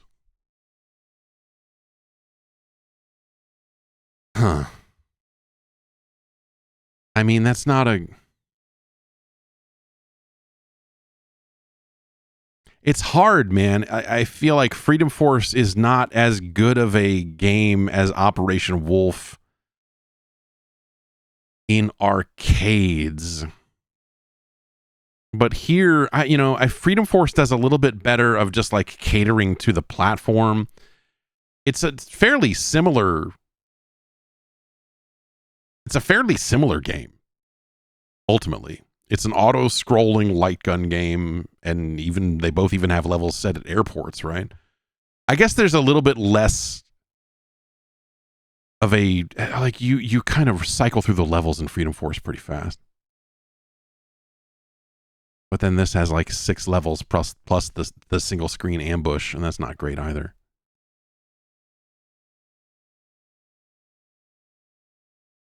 The shooting is not as fucked up in Freedom Force as it is in Operation Wolf. Man, this is a real toss-up. Both these games are kind of like the shits in their own ways.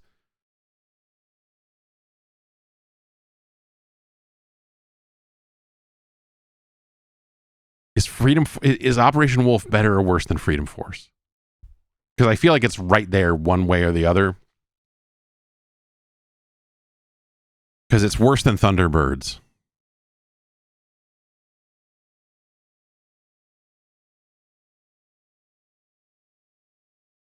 No, you know what? It's worse than Freedom Force, and it's worse than all these versions of Wheel.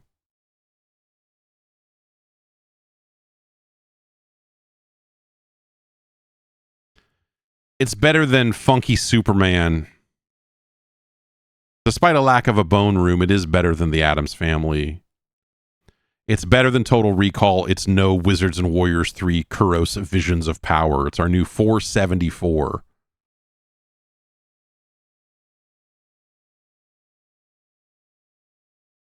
Operation Wolf was for a time like the preeminent, like in a pre, like I think that's maybe hard for people to understand now. Like if you weren't there, like maybe you don't get it, and why would you? But in a pre-Terminator 2 world, before the Terminator 2 light gun game existed, and certainly well before a Time Crisis or anything like that, Operation Wolf was the light gun game.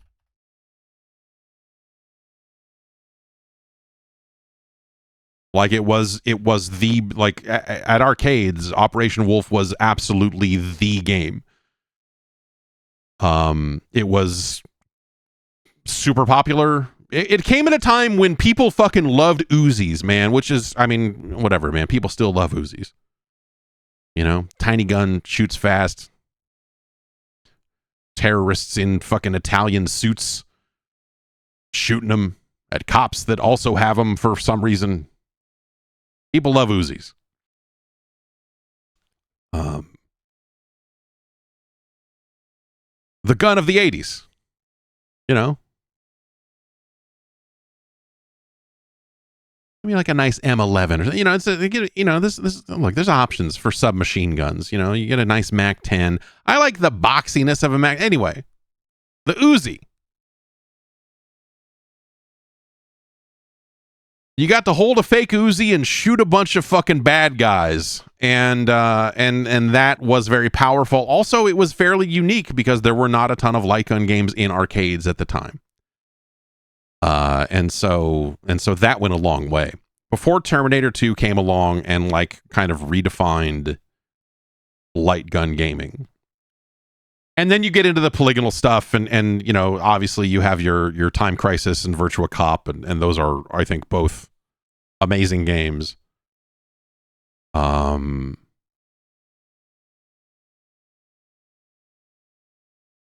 franchises, you know. And of course, eventually, you know, like we all end up, like those are cool games, but you know, none of them feature music as a weapon, so they can only go so far. Operation Wolfenstein New number 474. Light gun games are dumb. Ultimately, I think even the good light gun games are not great games. They're great light gun games, which is an incessantly low bar.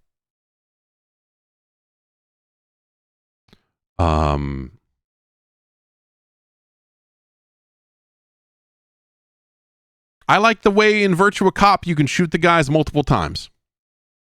And they'll react because they're polygonal. I think that's cool. Area 51, Carnival, like there's that whole, all of the Max Force and just like all of the other kind of stuff that happened along the way there. They're funny. I played a lot of Area 51. I had an Area 51 machine in my house for a good chunk of time.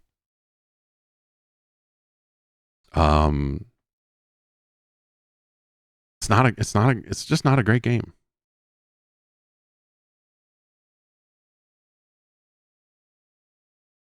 Time Crisis at least had the recoil on the gun and the pedal and stuff, and so it's like they kind of fool you into thinking it's more of a game than it is. But ultimately, again, I think a lot of that stuff is very one note. And you know, you can only get so much out of that stuff. You need a big meaty game you can dig into for hundreds of hours. Especially when we're talking about home versions of things. Let's dig into this. Chili Bus wanted to see this. This is Ultima, Warriors of Destiny. From your friends at Pony Canyon and Origin and FCI. This is Ultima 5, right? It's a Lord British game. So you know.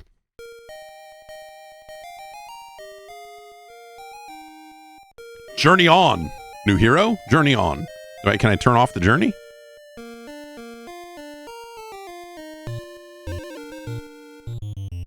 In some ways, this is already the weirdest of the Ultima NES games because it acknowledges things like Lord British in a way that the other games kind of didn't. Like, this already looks way more like a port of a computer game.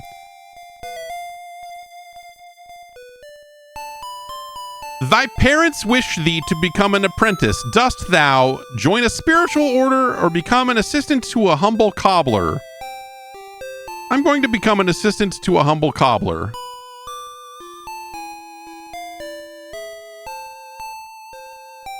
Thee and thy friend battled a mighty dragon. Thy friend claims the reward, but the kill was thine. Dost thou honestly claim the gold or sacrifice it to thy friend? I would honestly claim the gold. These buttons are very unresponsive. Thy lord desires a piece of land and orders its owner removed. Dost thou justly refuse him, or honor thine oath and evict the landowner? I would justly refuse him.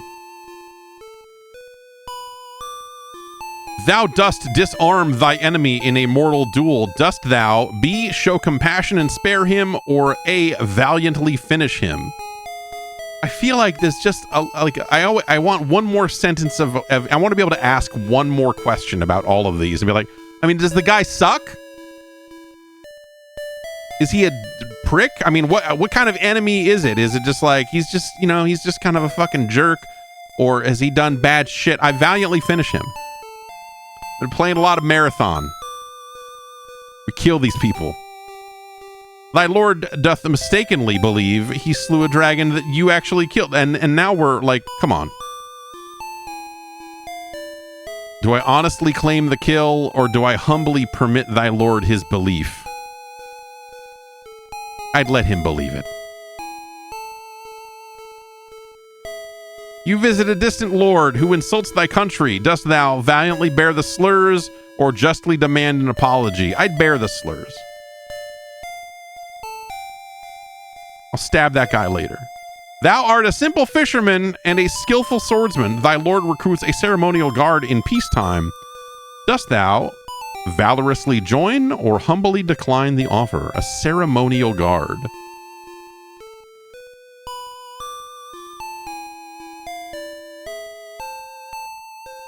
I guess I would join. I guess I would join. Britannia, yes. It must be Britannia. My friend, shouts a familiar voice. Racing towards you is Shamino. Hurry, you must escape before the Shadow Lords notice the summoning. Before you can move, the darkness begins to swirl and change. 3 shapes begin to materialize. Shadow Lords, hisses Shamino as he draws his sword and moves between you and the dark shapes. Then, with a flick of his hand, a Shadow Lord casts a glowing bolt of energy. Upon impact, Shamino slumps to the ground. The Shadow Lords then turn their attention to you. Hi! Upon recognizing you as the Avatar, the Shadow Lords fade back into the night. It's me, the Avatar. Not like that punk bitch Shamino. After carrying your wounded companion to Iolo's hut, the events of late are told unto you. Lord British led a band of brave fighters into the dark underworld, but his party was quickly overwhelmed by the creatures within. It's about time someone stuck it to Lord British. Ultima Online style, man. Smoke that motherfucker. Lord British has not been seen again. There he is. It's because he flew to space. It's because he went to space. What is Richard Garriott even doing? I feel like, he must just be enjoying like some form of retirement. I mean, is he working on anything, or did Richard Garriott just be like, fucking peace? I sold my company to EA and then I went to space and fuck all y'all. Didn't like tabula rasa, so hey. Yes, the answer, probably NFT shit. Almost always the sad answer to the question, isn't it? He tried an NFT thing and now I assume he's enjoying retirement. Great. Yeah, great. And since that day, Blackthorn, a trusted subject of Lord British, has been seen to the ruling of Britannia. Then the Shadow Lords began to appear and corrupt him in some manner. Blackthorn is now merciless and cruel, quite unlike the Blackthorn of old.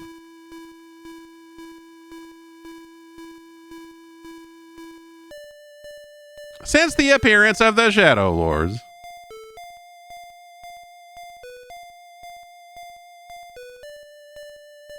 Yeah, so he did an NFT thing in 2022, and then by 2023 realized that wasn't going to happen. Yeah. I mean, he could have owned Game Informer if he had just stuck with his NFT game, right? I mean, if you give that guy $1,700 in crypto, he'll let you look at the books to his video game. And you can see how successful it is.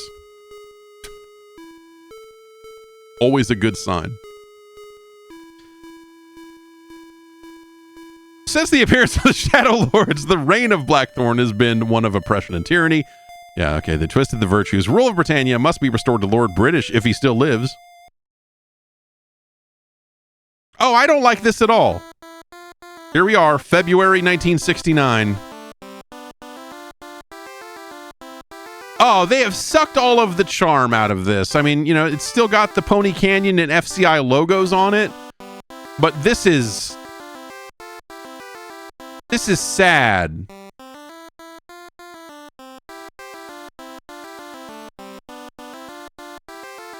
The interface on this is terrible. Like, they did such interesting work by bringing this franchise to consoles.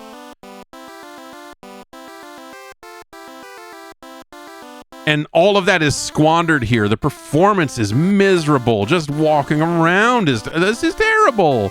Shamino, why did you do this?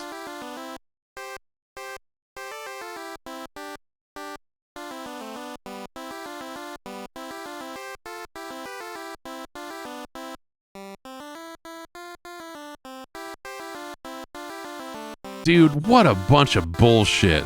They did such good work, such interesting work when they, like, basically...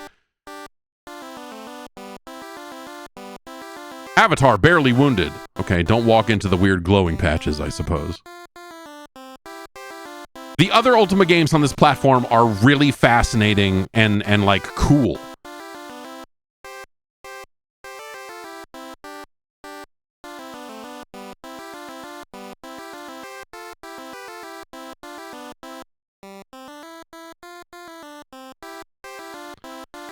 I'm Judge Dryden, Head Inquisitor. I'd like to confess. Art thou here to confess? Yeah, I did it. We have time. Okay, bye. Good talk.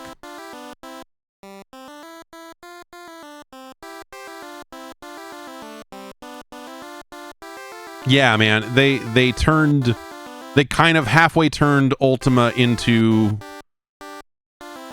like a contemporary with something like Dragon Quest. You know, they made themselves a Japanese style role-playing game that still had the content and in a lot of cases the depth of Ultima. That was the cool thing about Ultima on the NES, and this is not that, man. Like, this is now like the worst way to play. This is terrible.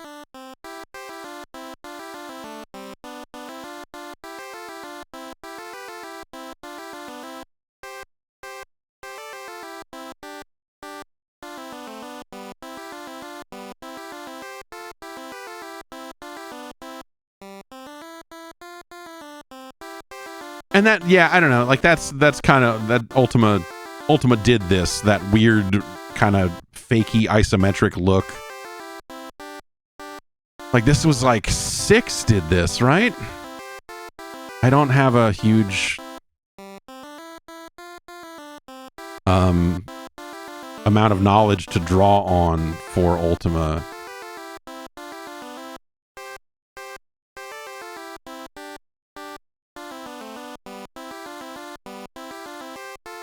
Because I just didn't necessarily have the interest on PC.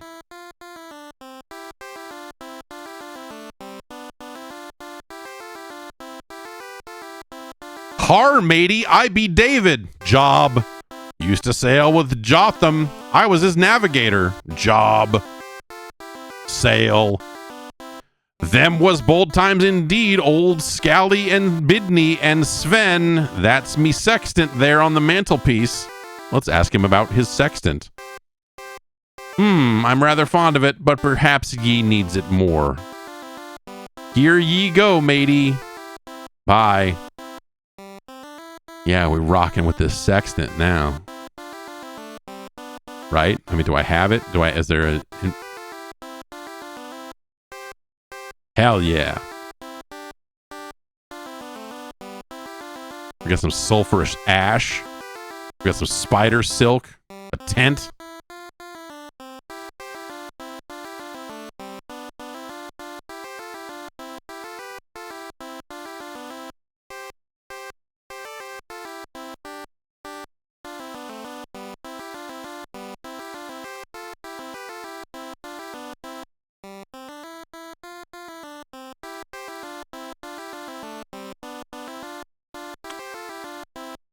Okay, there we go. I was like, how do I see my man Shamino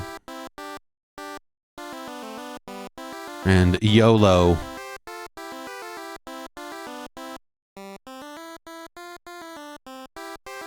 Zero experience, but he's level 5. That's how that works.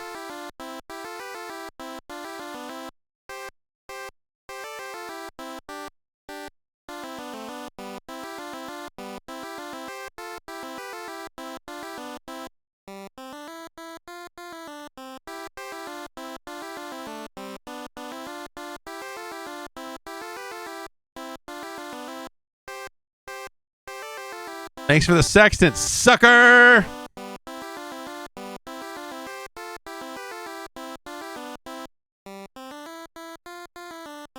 This is what it was like. The Summer of Love was almost upon us back in February of 1969.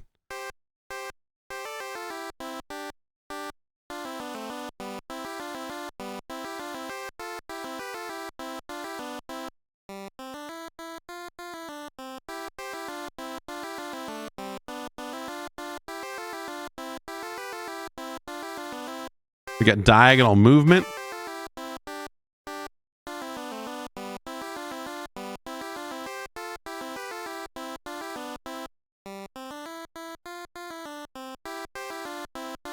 This is just like, this is terrible. Especially for like, what was this? This had a 91 copyright on it. And a 92. There was a, like, I thought I saw a 92. But 91 on the actual title screen. Monsters to the south. All right, cool. Let's go to the south.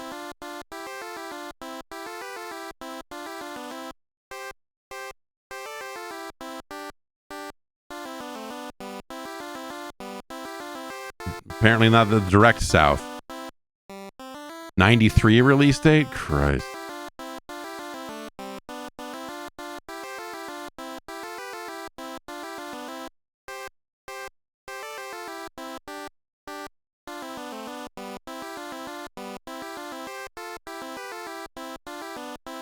The music, like, this is...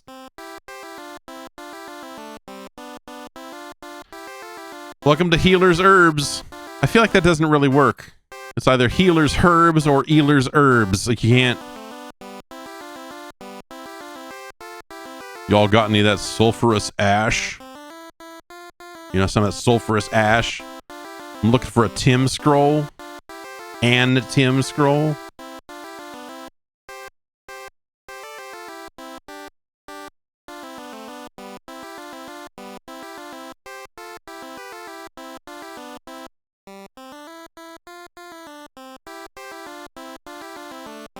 Scroll. Yeah, I took that shit.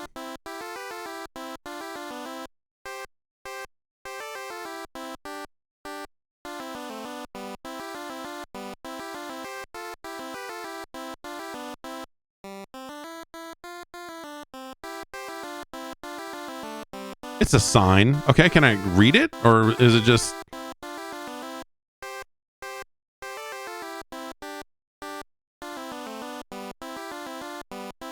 Looks like no.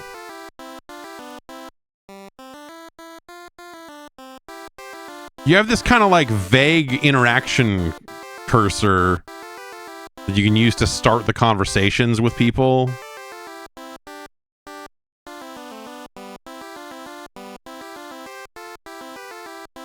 This is so disappointing, man. I had high hopes. I was like, okay, last Ultima to be ranked. I'm really curious to see what your homies at FCI and Pony Canyon cooked up. And then it's this. Like, in some ways you could argue like, oh, well, this is more faithful to the original Ultima experience, but fuck that. Like, the idea of consoleizing Ultima, which is sort of what the other Ultima games on the platform do, is so interesting. Monsters to the east.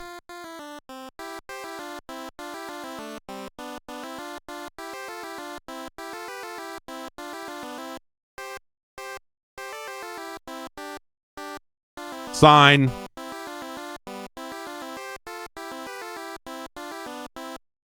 But I feel like calling this a faithful Ultima game is probably like dirty in its own way. Like you're doing Ultima dirty by claiming that, because this is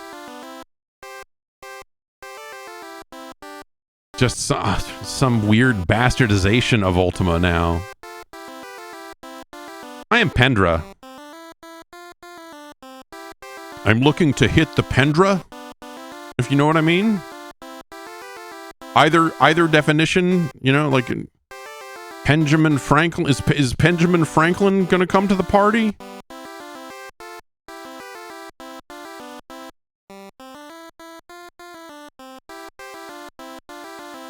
talking about smoking dope. I'm looking to get some of that Lord British, if you know what I'm saying.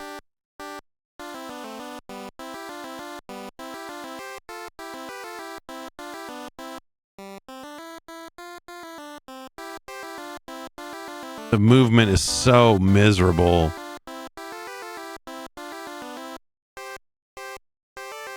And the music is so fucking bad. Hey, what's up, man? I just want to talk. Too many things on screen. So we have to slow this down, make things blink, and make it even worse. Dude, this is terrible. Good morning, or good day. I am Joshua. I am a farmer. Bye. Thanks, Joshua.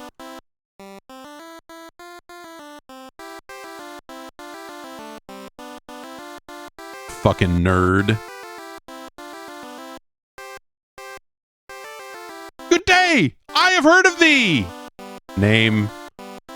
I am Anon of the Great Council avatar. What's the Great Council? Blackthorn hunts us down because we derived the 8 words of power. Tell me the words. The words were used to seal the 8 dungeons. Okay, what's up with dungeons? If Blackthorn learns the words of power, he will unleash the monsters that dwell there. Monsters? I know just one of these words. Villis will unseal the dungeon despise. Another member's daughter is a sailmaker. Seek her in Minnock. Bye. Bye-bye, Villis. Just out here shouting Villis into the streets.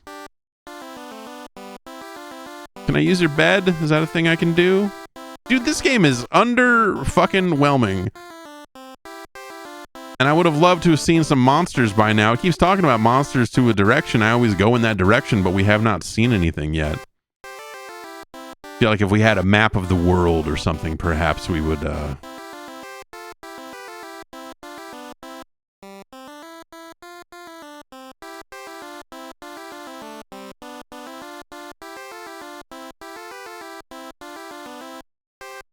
Web. So can I, like, steal some of it? Or, like, can I take some of this? Or what?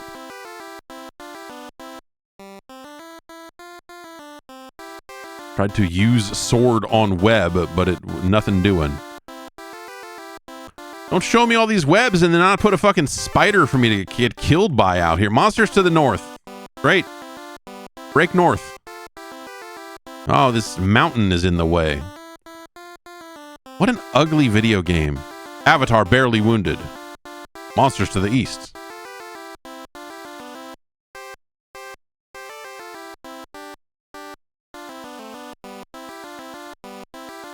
Gotta carefully navigate this.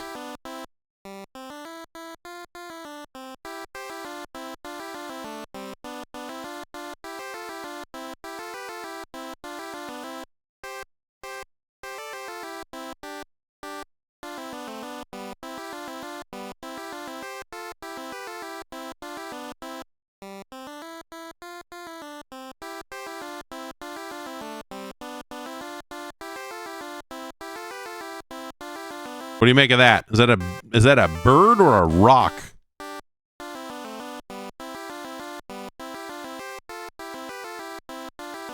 We can't walk on it. I can't hit it with my sword.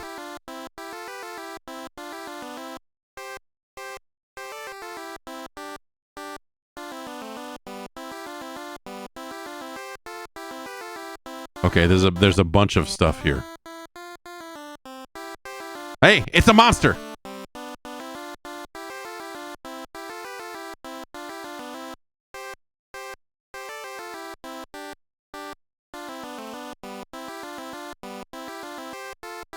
Demon heavily wounded.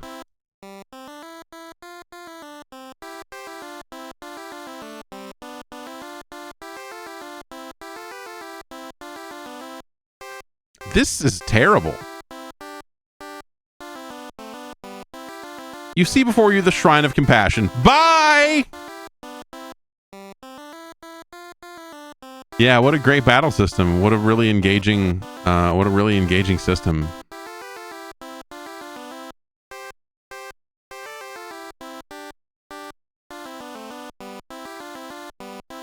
That's just how it was in 1969.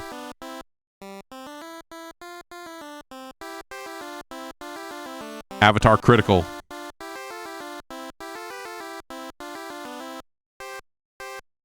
So this is not turn-based then. Okay.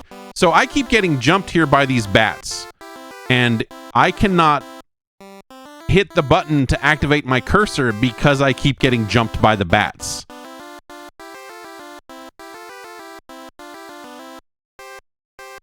And so it took me some button mashing there to be able to chime in and say, no, hey, let me aim at these guys so I can murder them.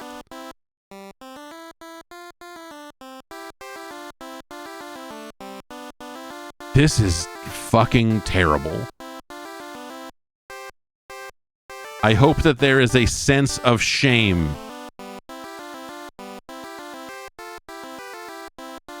when the people who made this think about what they've done.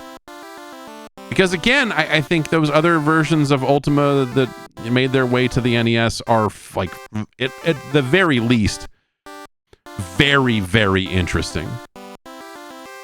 Like, you might say, hey, they're not great games, or they're not necessarily faithful to Ultima in the way that you wish they were. But, like, they made some really interesting choices by bringing those games over.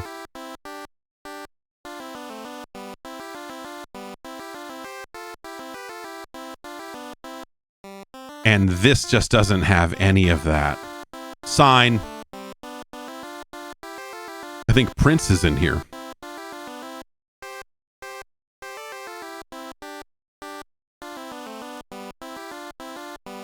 You need a room? Rest. That will cost thee 50. Room. Sold. Yeah, let me save, I guess. Anything else? Yeah. You want another room? No. Is she wearing a raspberry beret? Oh, okay, so we slept, but that didn't heal me. Great. I love video games.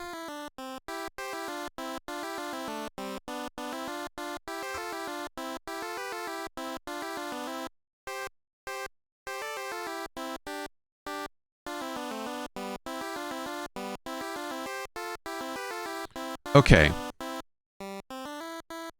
So let's go to Homeboy here.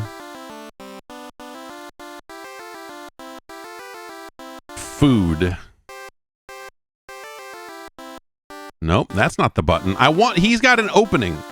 Like, he's got an offhand here. Well, I guess I can, well, look, let's look at other items. Watch. We got a red potion, we got a white potion. I'm gonna guess that's gonna be health and mana of some kind there. Got some ginseng.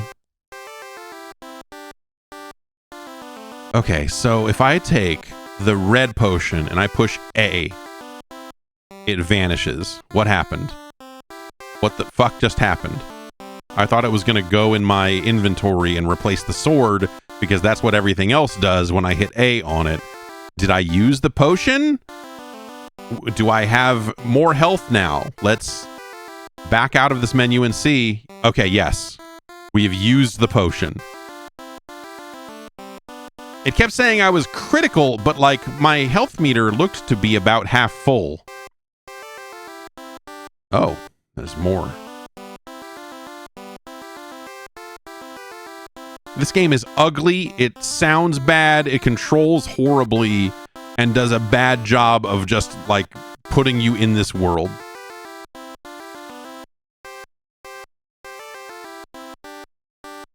This sucks.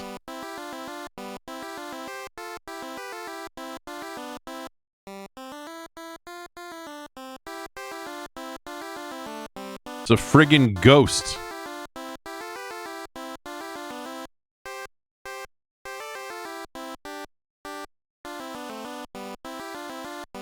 Ghost critical. Ghost critical. Ghost critical is what this motherfucker just said to me.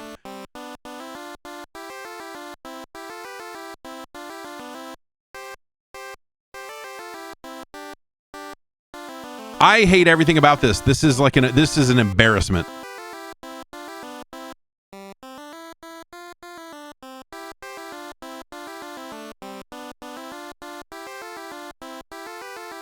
Moon gate. All right, we took the moon gate.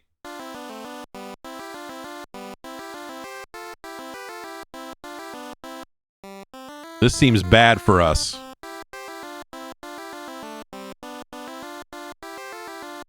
Oh yeah, they want to fight.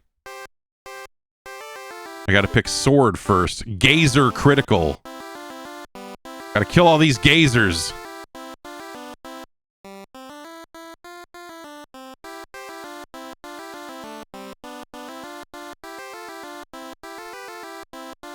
Nope, we gotta hit A, not B. That means they get another round of attacks because I pushed the wrong button.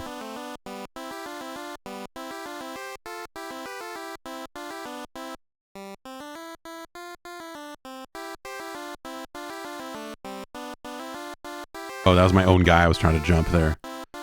Now if I hit B and then A, you see before you the Shrine of Spirituality. Bye!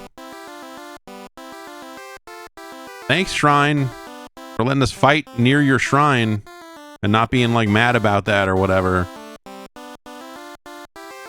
The layout of this world, the everything about this is so fucking miserable.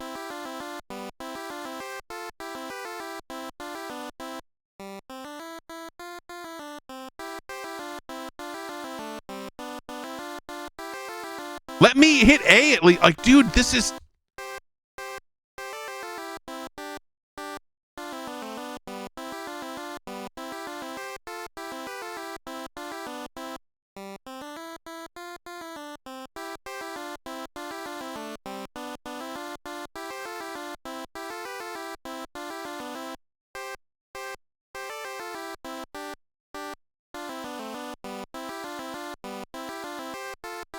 Okay. Did we find a shop finally?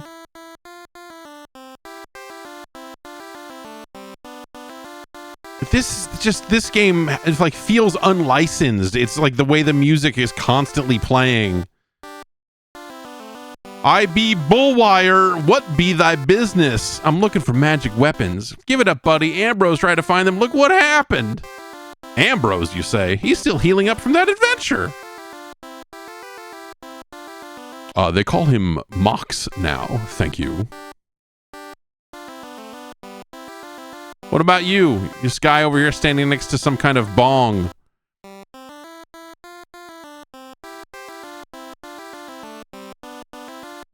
Is this guy a pimp? What is...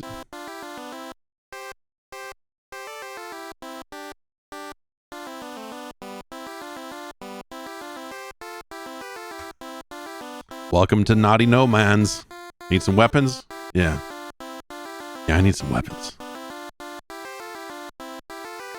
I need some chainmail. Some chains, man. Is there anything else? I don't know. I don't even know how much money I have. So let's see. Well, okay, I bought some chainmail. Now what? We hit select. No, we hit start. We go over here to the chainmail. We push A on it. It swaps the cloth armor for the chainmail. Now, if I hit select, we can go down and look. Okay, they're all wearing cloth also, so there's no real need to keep this cloth armor. We can hit start. We can hit B and then pick him and then sell. Okay, apparently I can't sell that cloth armor because it's just not here on my list. That's good. This is good. Bye.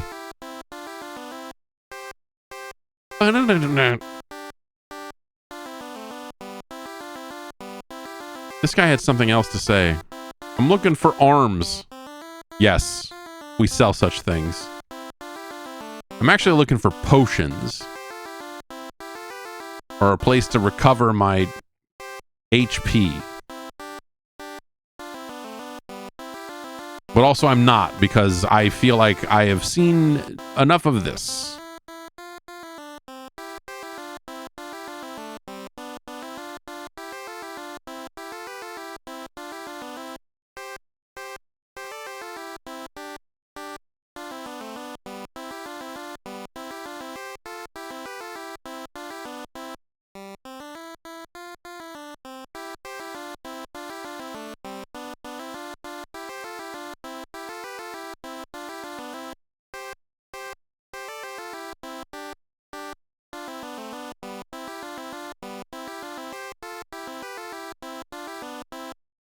Me and the gang out for a stroll. I'm not feeling great, but Shimino's doing fine. An image of Lord British appears before you. Hey, can you fucking fix me up? Arise, Avatar. That quest is not complete. Okay. Did you heal me? Or, I mean... You didn't? Okay, you did. Wait. Now where are we?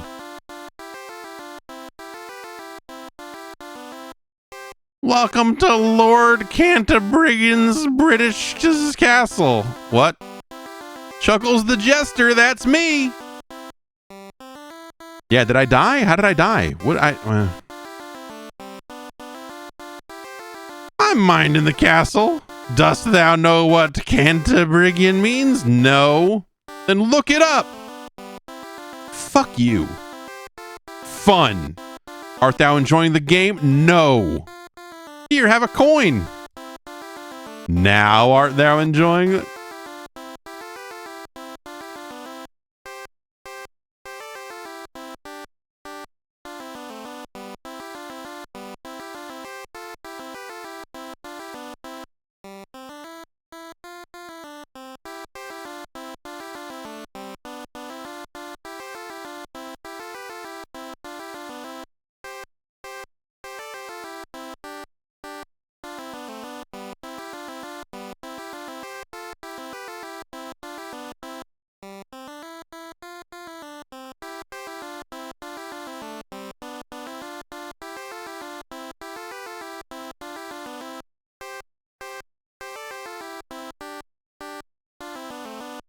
Is this our boy, Josh again?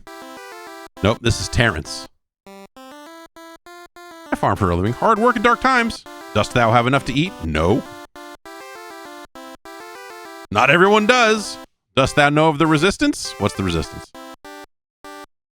Speak to the owner of the Arms of Justice. All right, cool.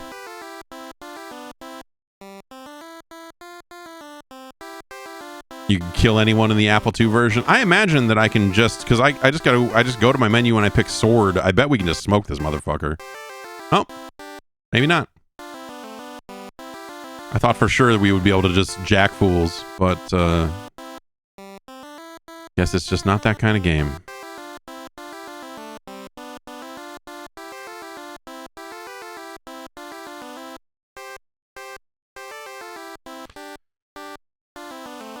Yeah, we get the wind direction on screen and the phases of the moon up there at the top, all of which have, like, some implication that could have just been replaced and streamlined out and no one would have missed it.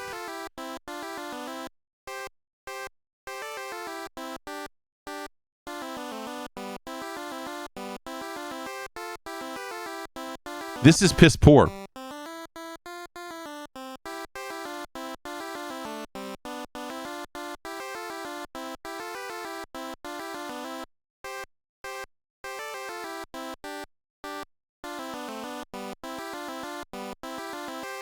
Chuckles the Jester.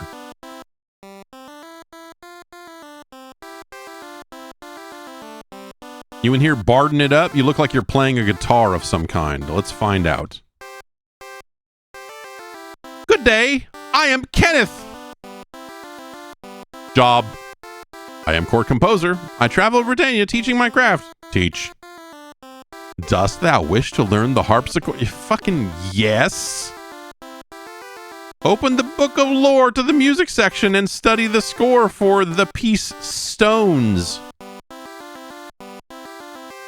Here is some sweet music. Now thou must practice. It is said that the song Stones holds a magic all its own. Well, thanks.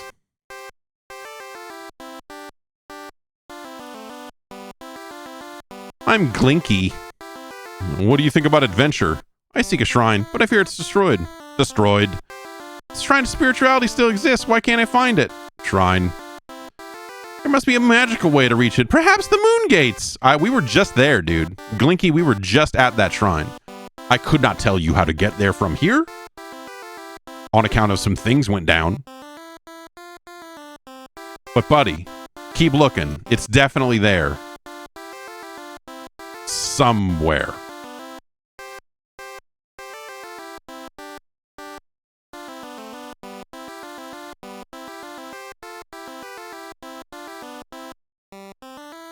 So now I'm holding sheet music instead of a sword, which seems smart.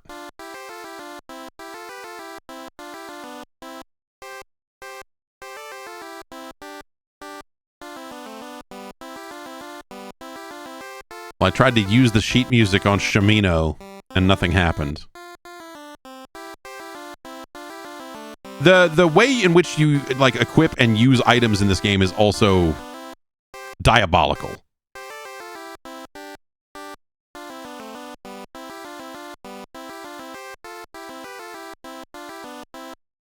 Food.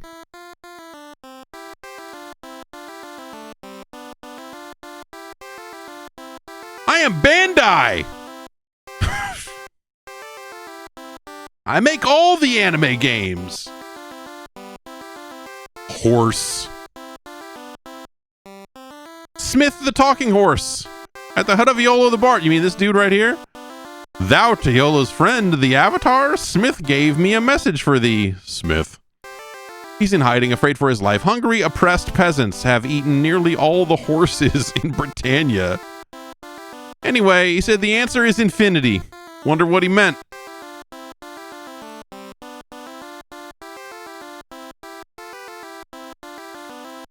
Yeah, I don't know, man. We'll never know. I can't play this anymore. This is killing me. I am dying.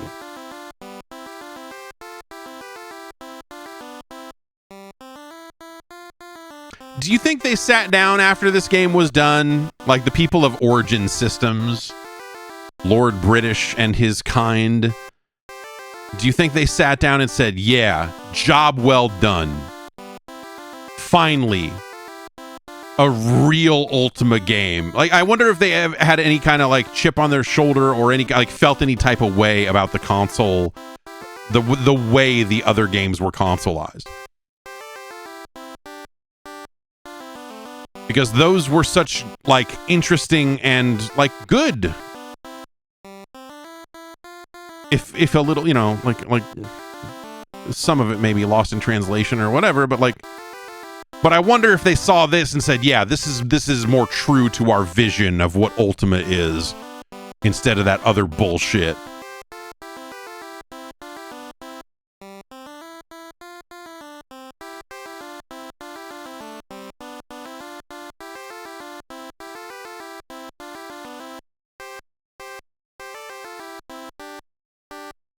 Merm, mumble, smack, merm, job. Not now, I'm eating. Name, I'm Sindar, slurp. Sindar is busy.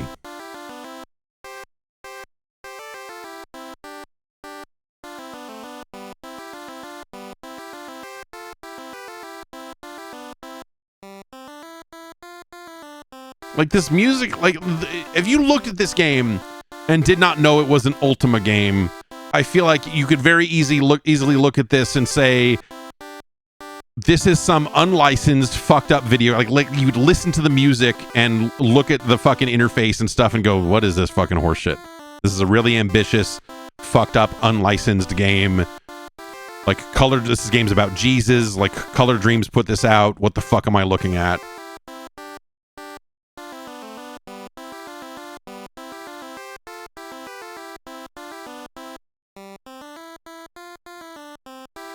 Dude, the one note music that like just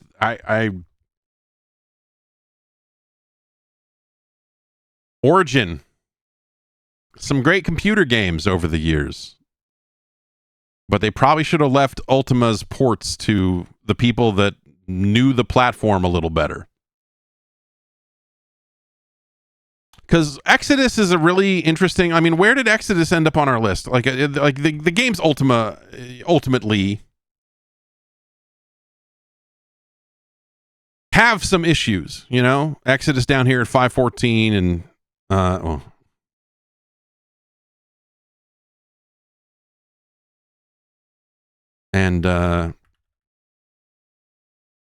Quest of the Avatar at 455.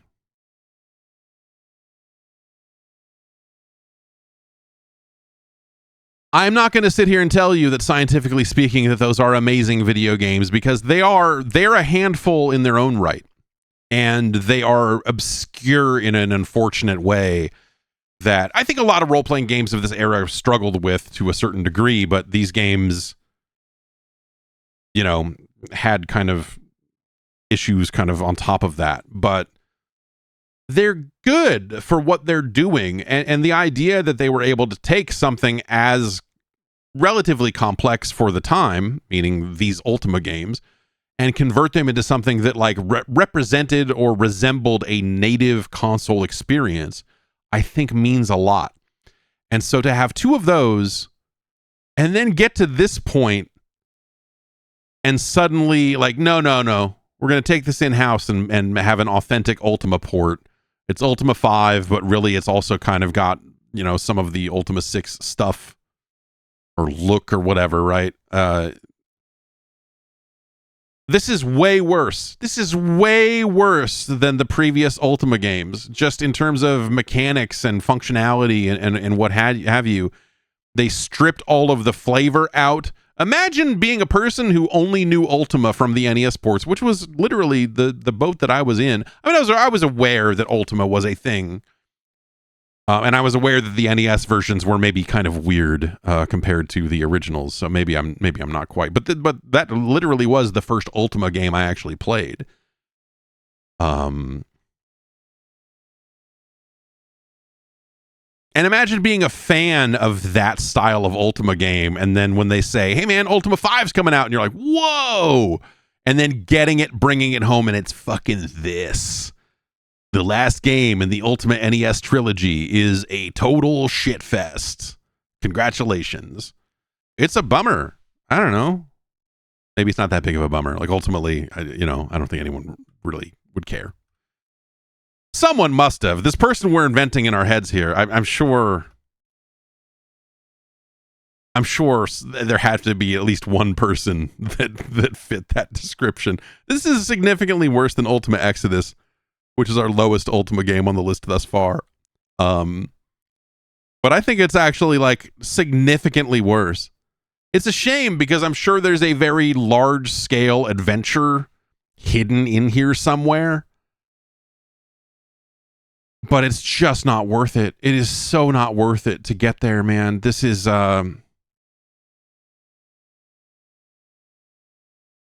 it's an extreme disappointment, I think. It's even by the standards of the other Ultima games, which again are not like, you know, it's not like this is a top 10 NES game. But again, man, like this is just from a performance standpoint and the movement and the way the combat works and the stupid cursor, and then having combat kind of progress in real time. And so you have to mash the A button and wait for the cursor to appear and try to fit your A button mashes in between the other attacks that are coming in. And the whole thing is so choppy and fucked up that you don't know if you just can't bring it up or if you're just caught in a moment of like input latency or delay because of, you know, the enemies are moving on screen and the NES has got to think and I can't, you know, like these things that line up here to make that experience suck, make that experience really suck.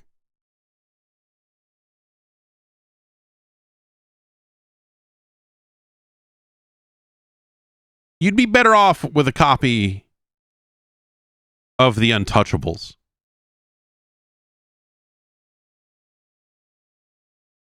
You'd be better off with a copy of L'Empereur. That's not a French accent. That's not how that's... I feel like I'm incapable of saying that in a French kind of way.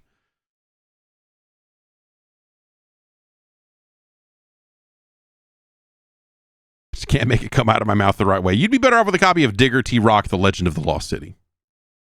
The Black Bass USA is a better game. The Last Ninja, a superior product in so many ways.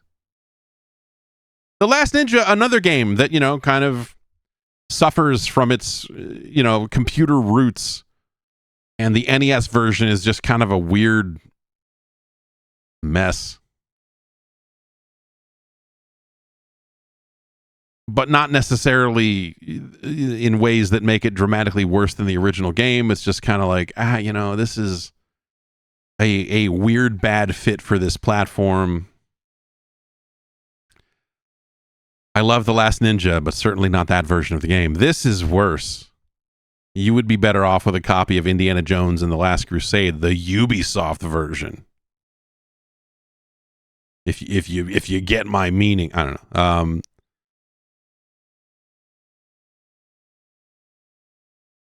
Like Chiller's a better game. Like the performance on this, like everything about this is so fucking shit, man.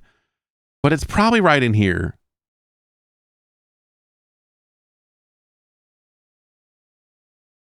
Is it better or worse than Color a Dinosaur?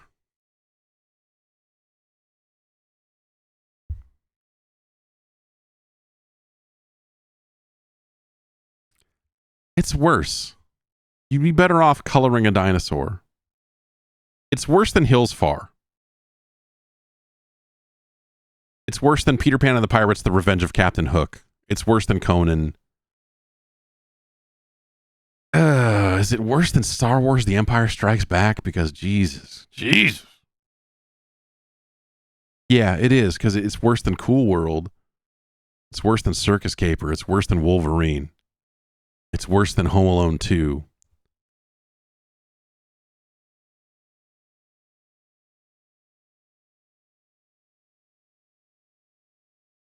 It's science. I gotta fall back on the science. The science. It is a better game than The Adventures of Rocky and Bullwinkle and Friends.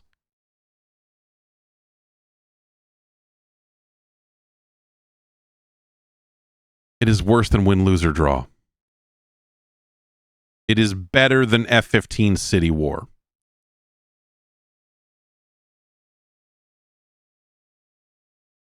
It is worse than Wayne's World.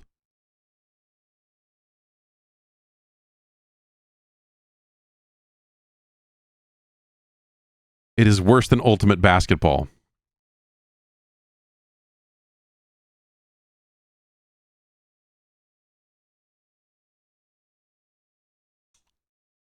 It is better than Street Cop.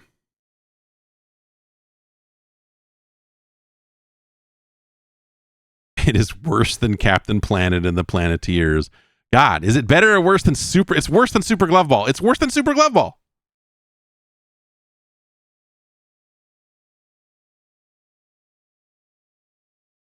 It's worse than Super Glove Ball. It's our new number 686.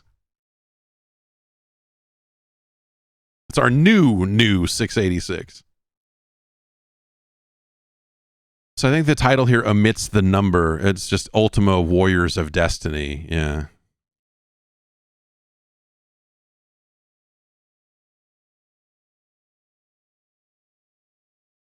Yuck, dude. I am so bummed out by that. I was anticipating that game to be another game much like the other two, which again, as I've said, are games that have issues, but they are just fascinating to see at least. And so I was expecting another one of those. I didn't realize that Origin took it back and said, no, let's show them how it's done, and then just proceeded to poop their pants. Let's do some hardcore pants pooping and put it out for all those kids that still have an NES here in the, well, I guess it's still technically the early 90s, but yeah, when was that? So was that someone said that was 1993? Are you fucking...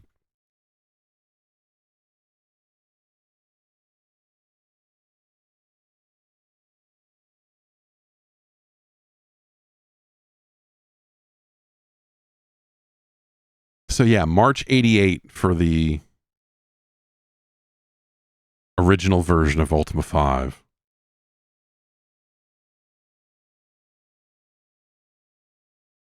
And then yeah, 1990 fucking 3. 1993. Gross. Imagine playing that video game in 1993. Yes, same month as Ultima Underworld 2. Fuck, man. I feel like that's borderline criminal All right. That's going to have to do it for today. We've run out of time. Thanks everyone for joining me. This has been a fucking fascinating list of fucking games, man. Super Glove Ball, one of the final rare games to be ranked. I think there's one more left.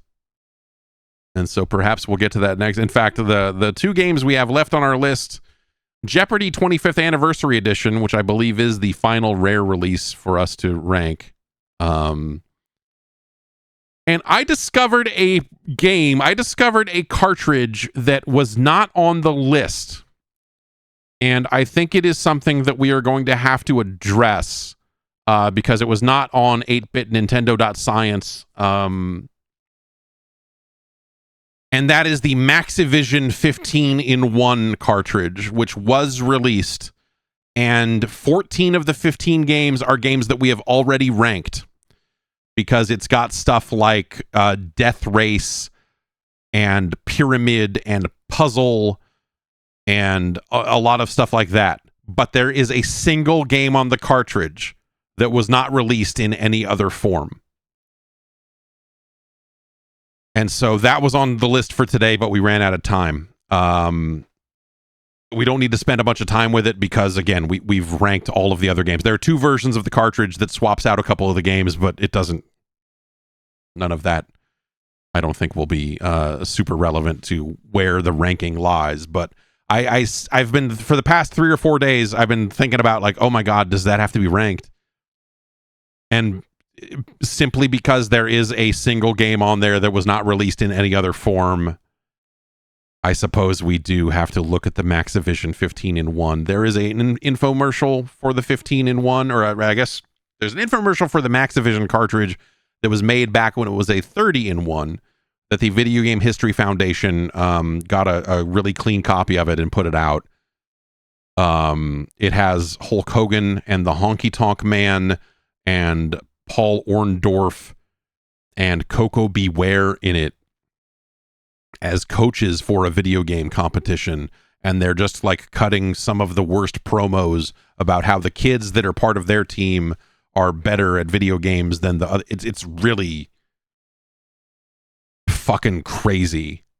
And they were, at that time, it was a 30-in-1 cartridge, and then they couldn't get the licenses or whatever. Like, you know, at some point it was reduced to a 15-in-1, and then they went and licensed a bunch of existing games that already came out in unlicensed form. Like I said, Death Race, Pyramid, Puzzle, like some real fucking shit, some real fucking trash on this cartridge. But there is one game, which is a puzzle game, that will not take long to rank, and we will have to consider where that goes on the list.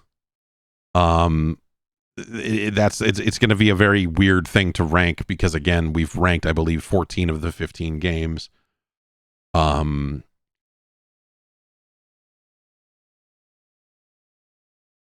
none of those games are very good. Like a lot of these games are. Again, you know, it's like F-15 City War. It's we got a couple of minutes here, so I can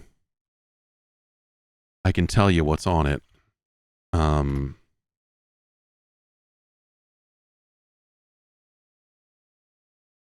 F-15 City War, Puzzle, Pyramid, Tiles of Fate, Crazy Creatures, Double Strike, which I think we played last week, right? Dudes with Attitude, Venice Beach Volleyball, Stack'em, which is the one game that we have not played, I believe. Deathbots, Rad Racket Tennis, Chiller, Solitaire, Menace Beach, and Shockwave. And then there's a second version of the cartridge that replaces Pyramid with Death Race and Double Strike with Blackjack, which we have ranked that Blackjack game also. So, I guess Venice Beach Volleyball, maybe we haven't played that one yet. I guess is that the other one? Because we did Tiles of Fate, right? Yeah. Oh yeah. Tiles of Fate was not the worst thing. And so the idea of like putting these games Like there are so many fucking garbage games on this thing. And, you know, hey, spoilers, Stack 'em is fucking terrible. Stack 'em is like awful clacks. It's like super bad clacks.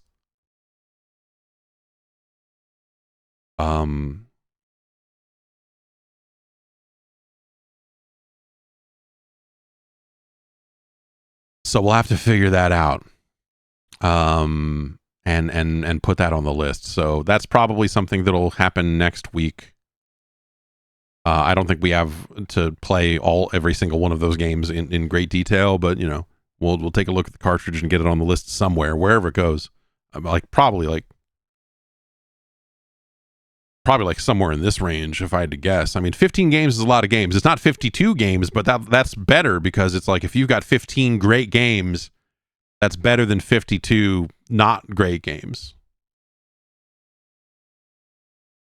So if these 15 games are great,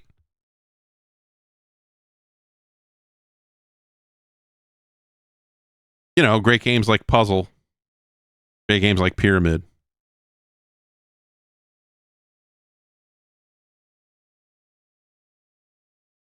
I don't want to play those games again. Oh man, all right. Anyway, that was sold in the United States as an unlicensed game. It was sold via mail order and everything else, and so, it has to be included. I believe it has to be included on the list. It was not on our list previously, so I'm glad I caught that before it was too late. But yes, we will probably take a look at that next week as well. So stay tuned for that. I'll be back next week with more stuff.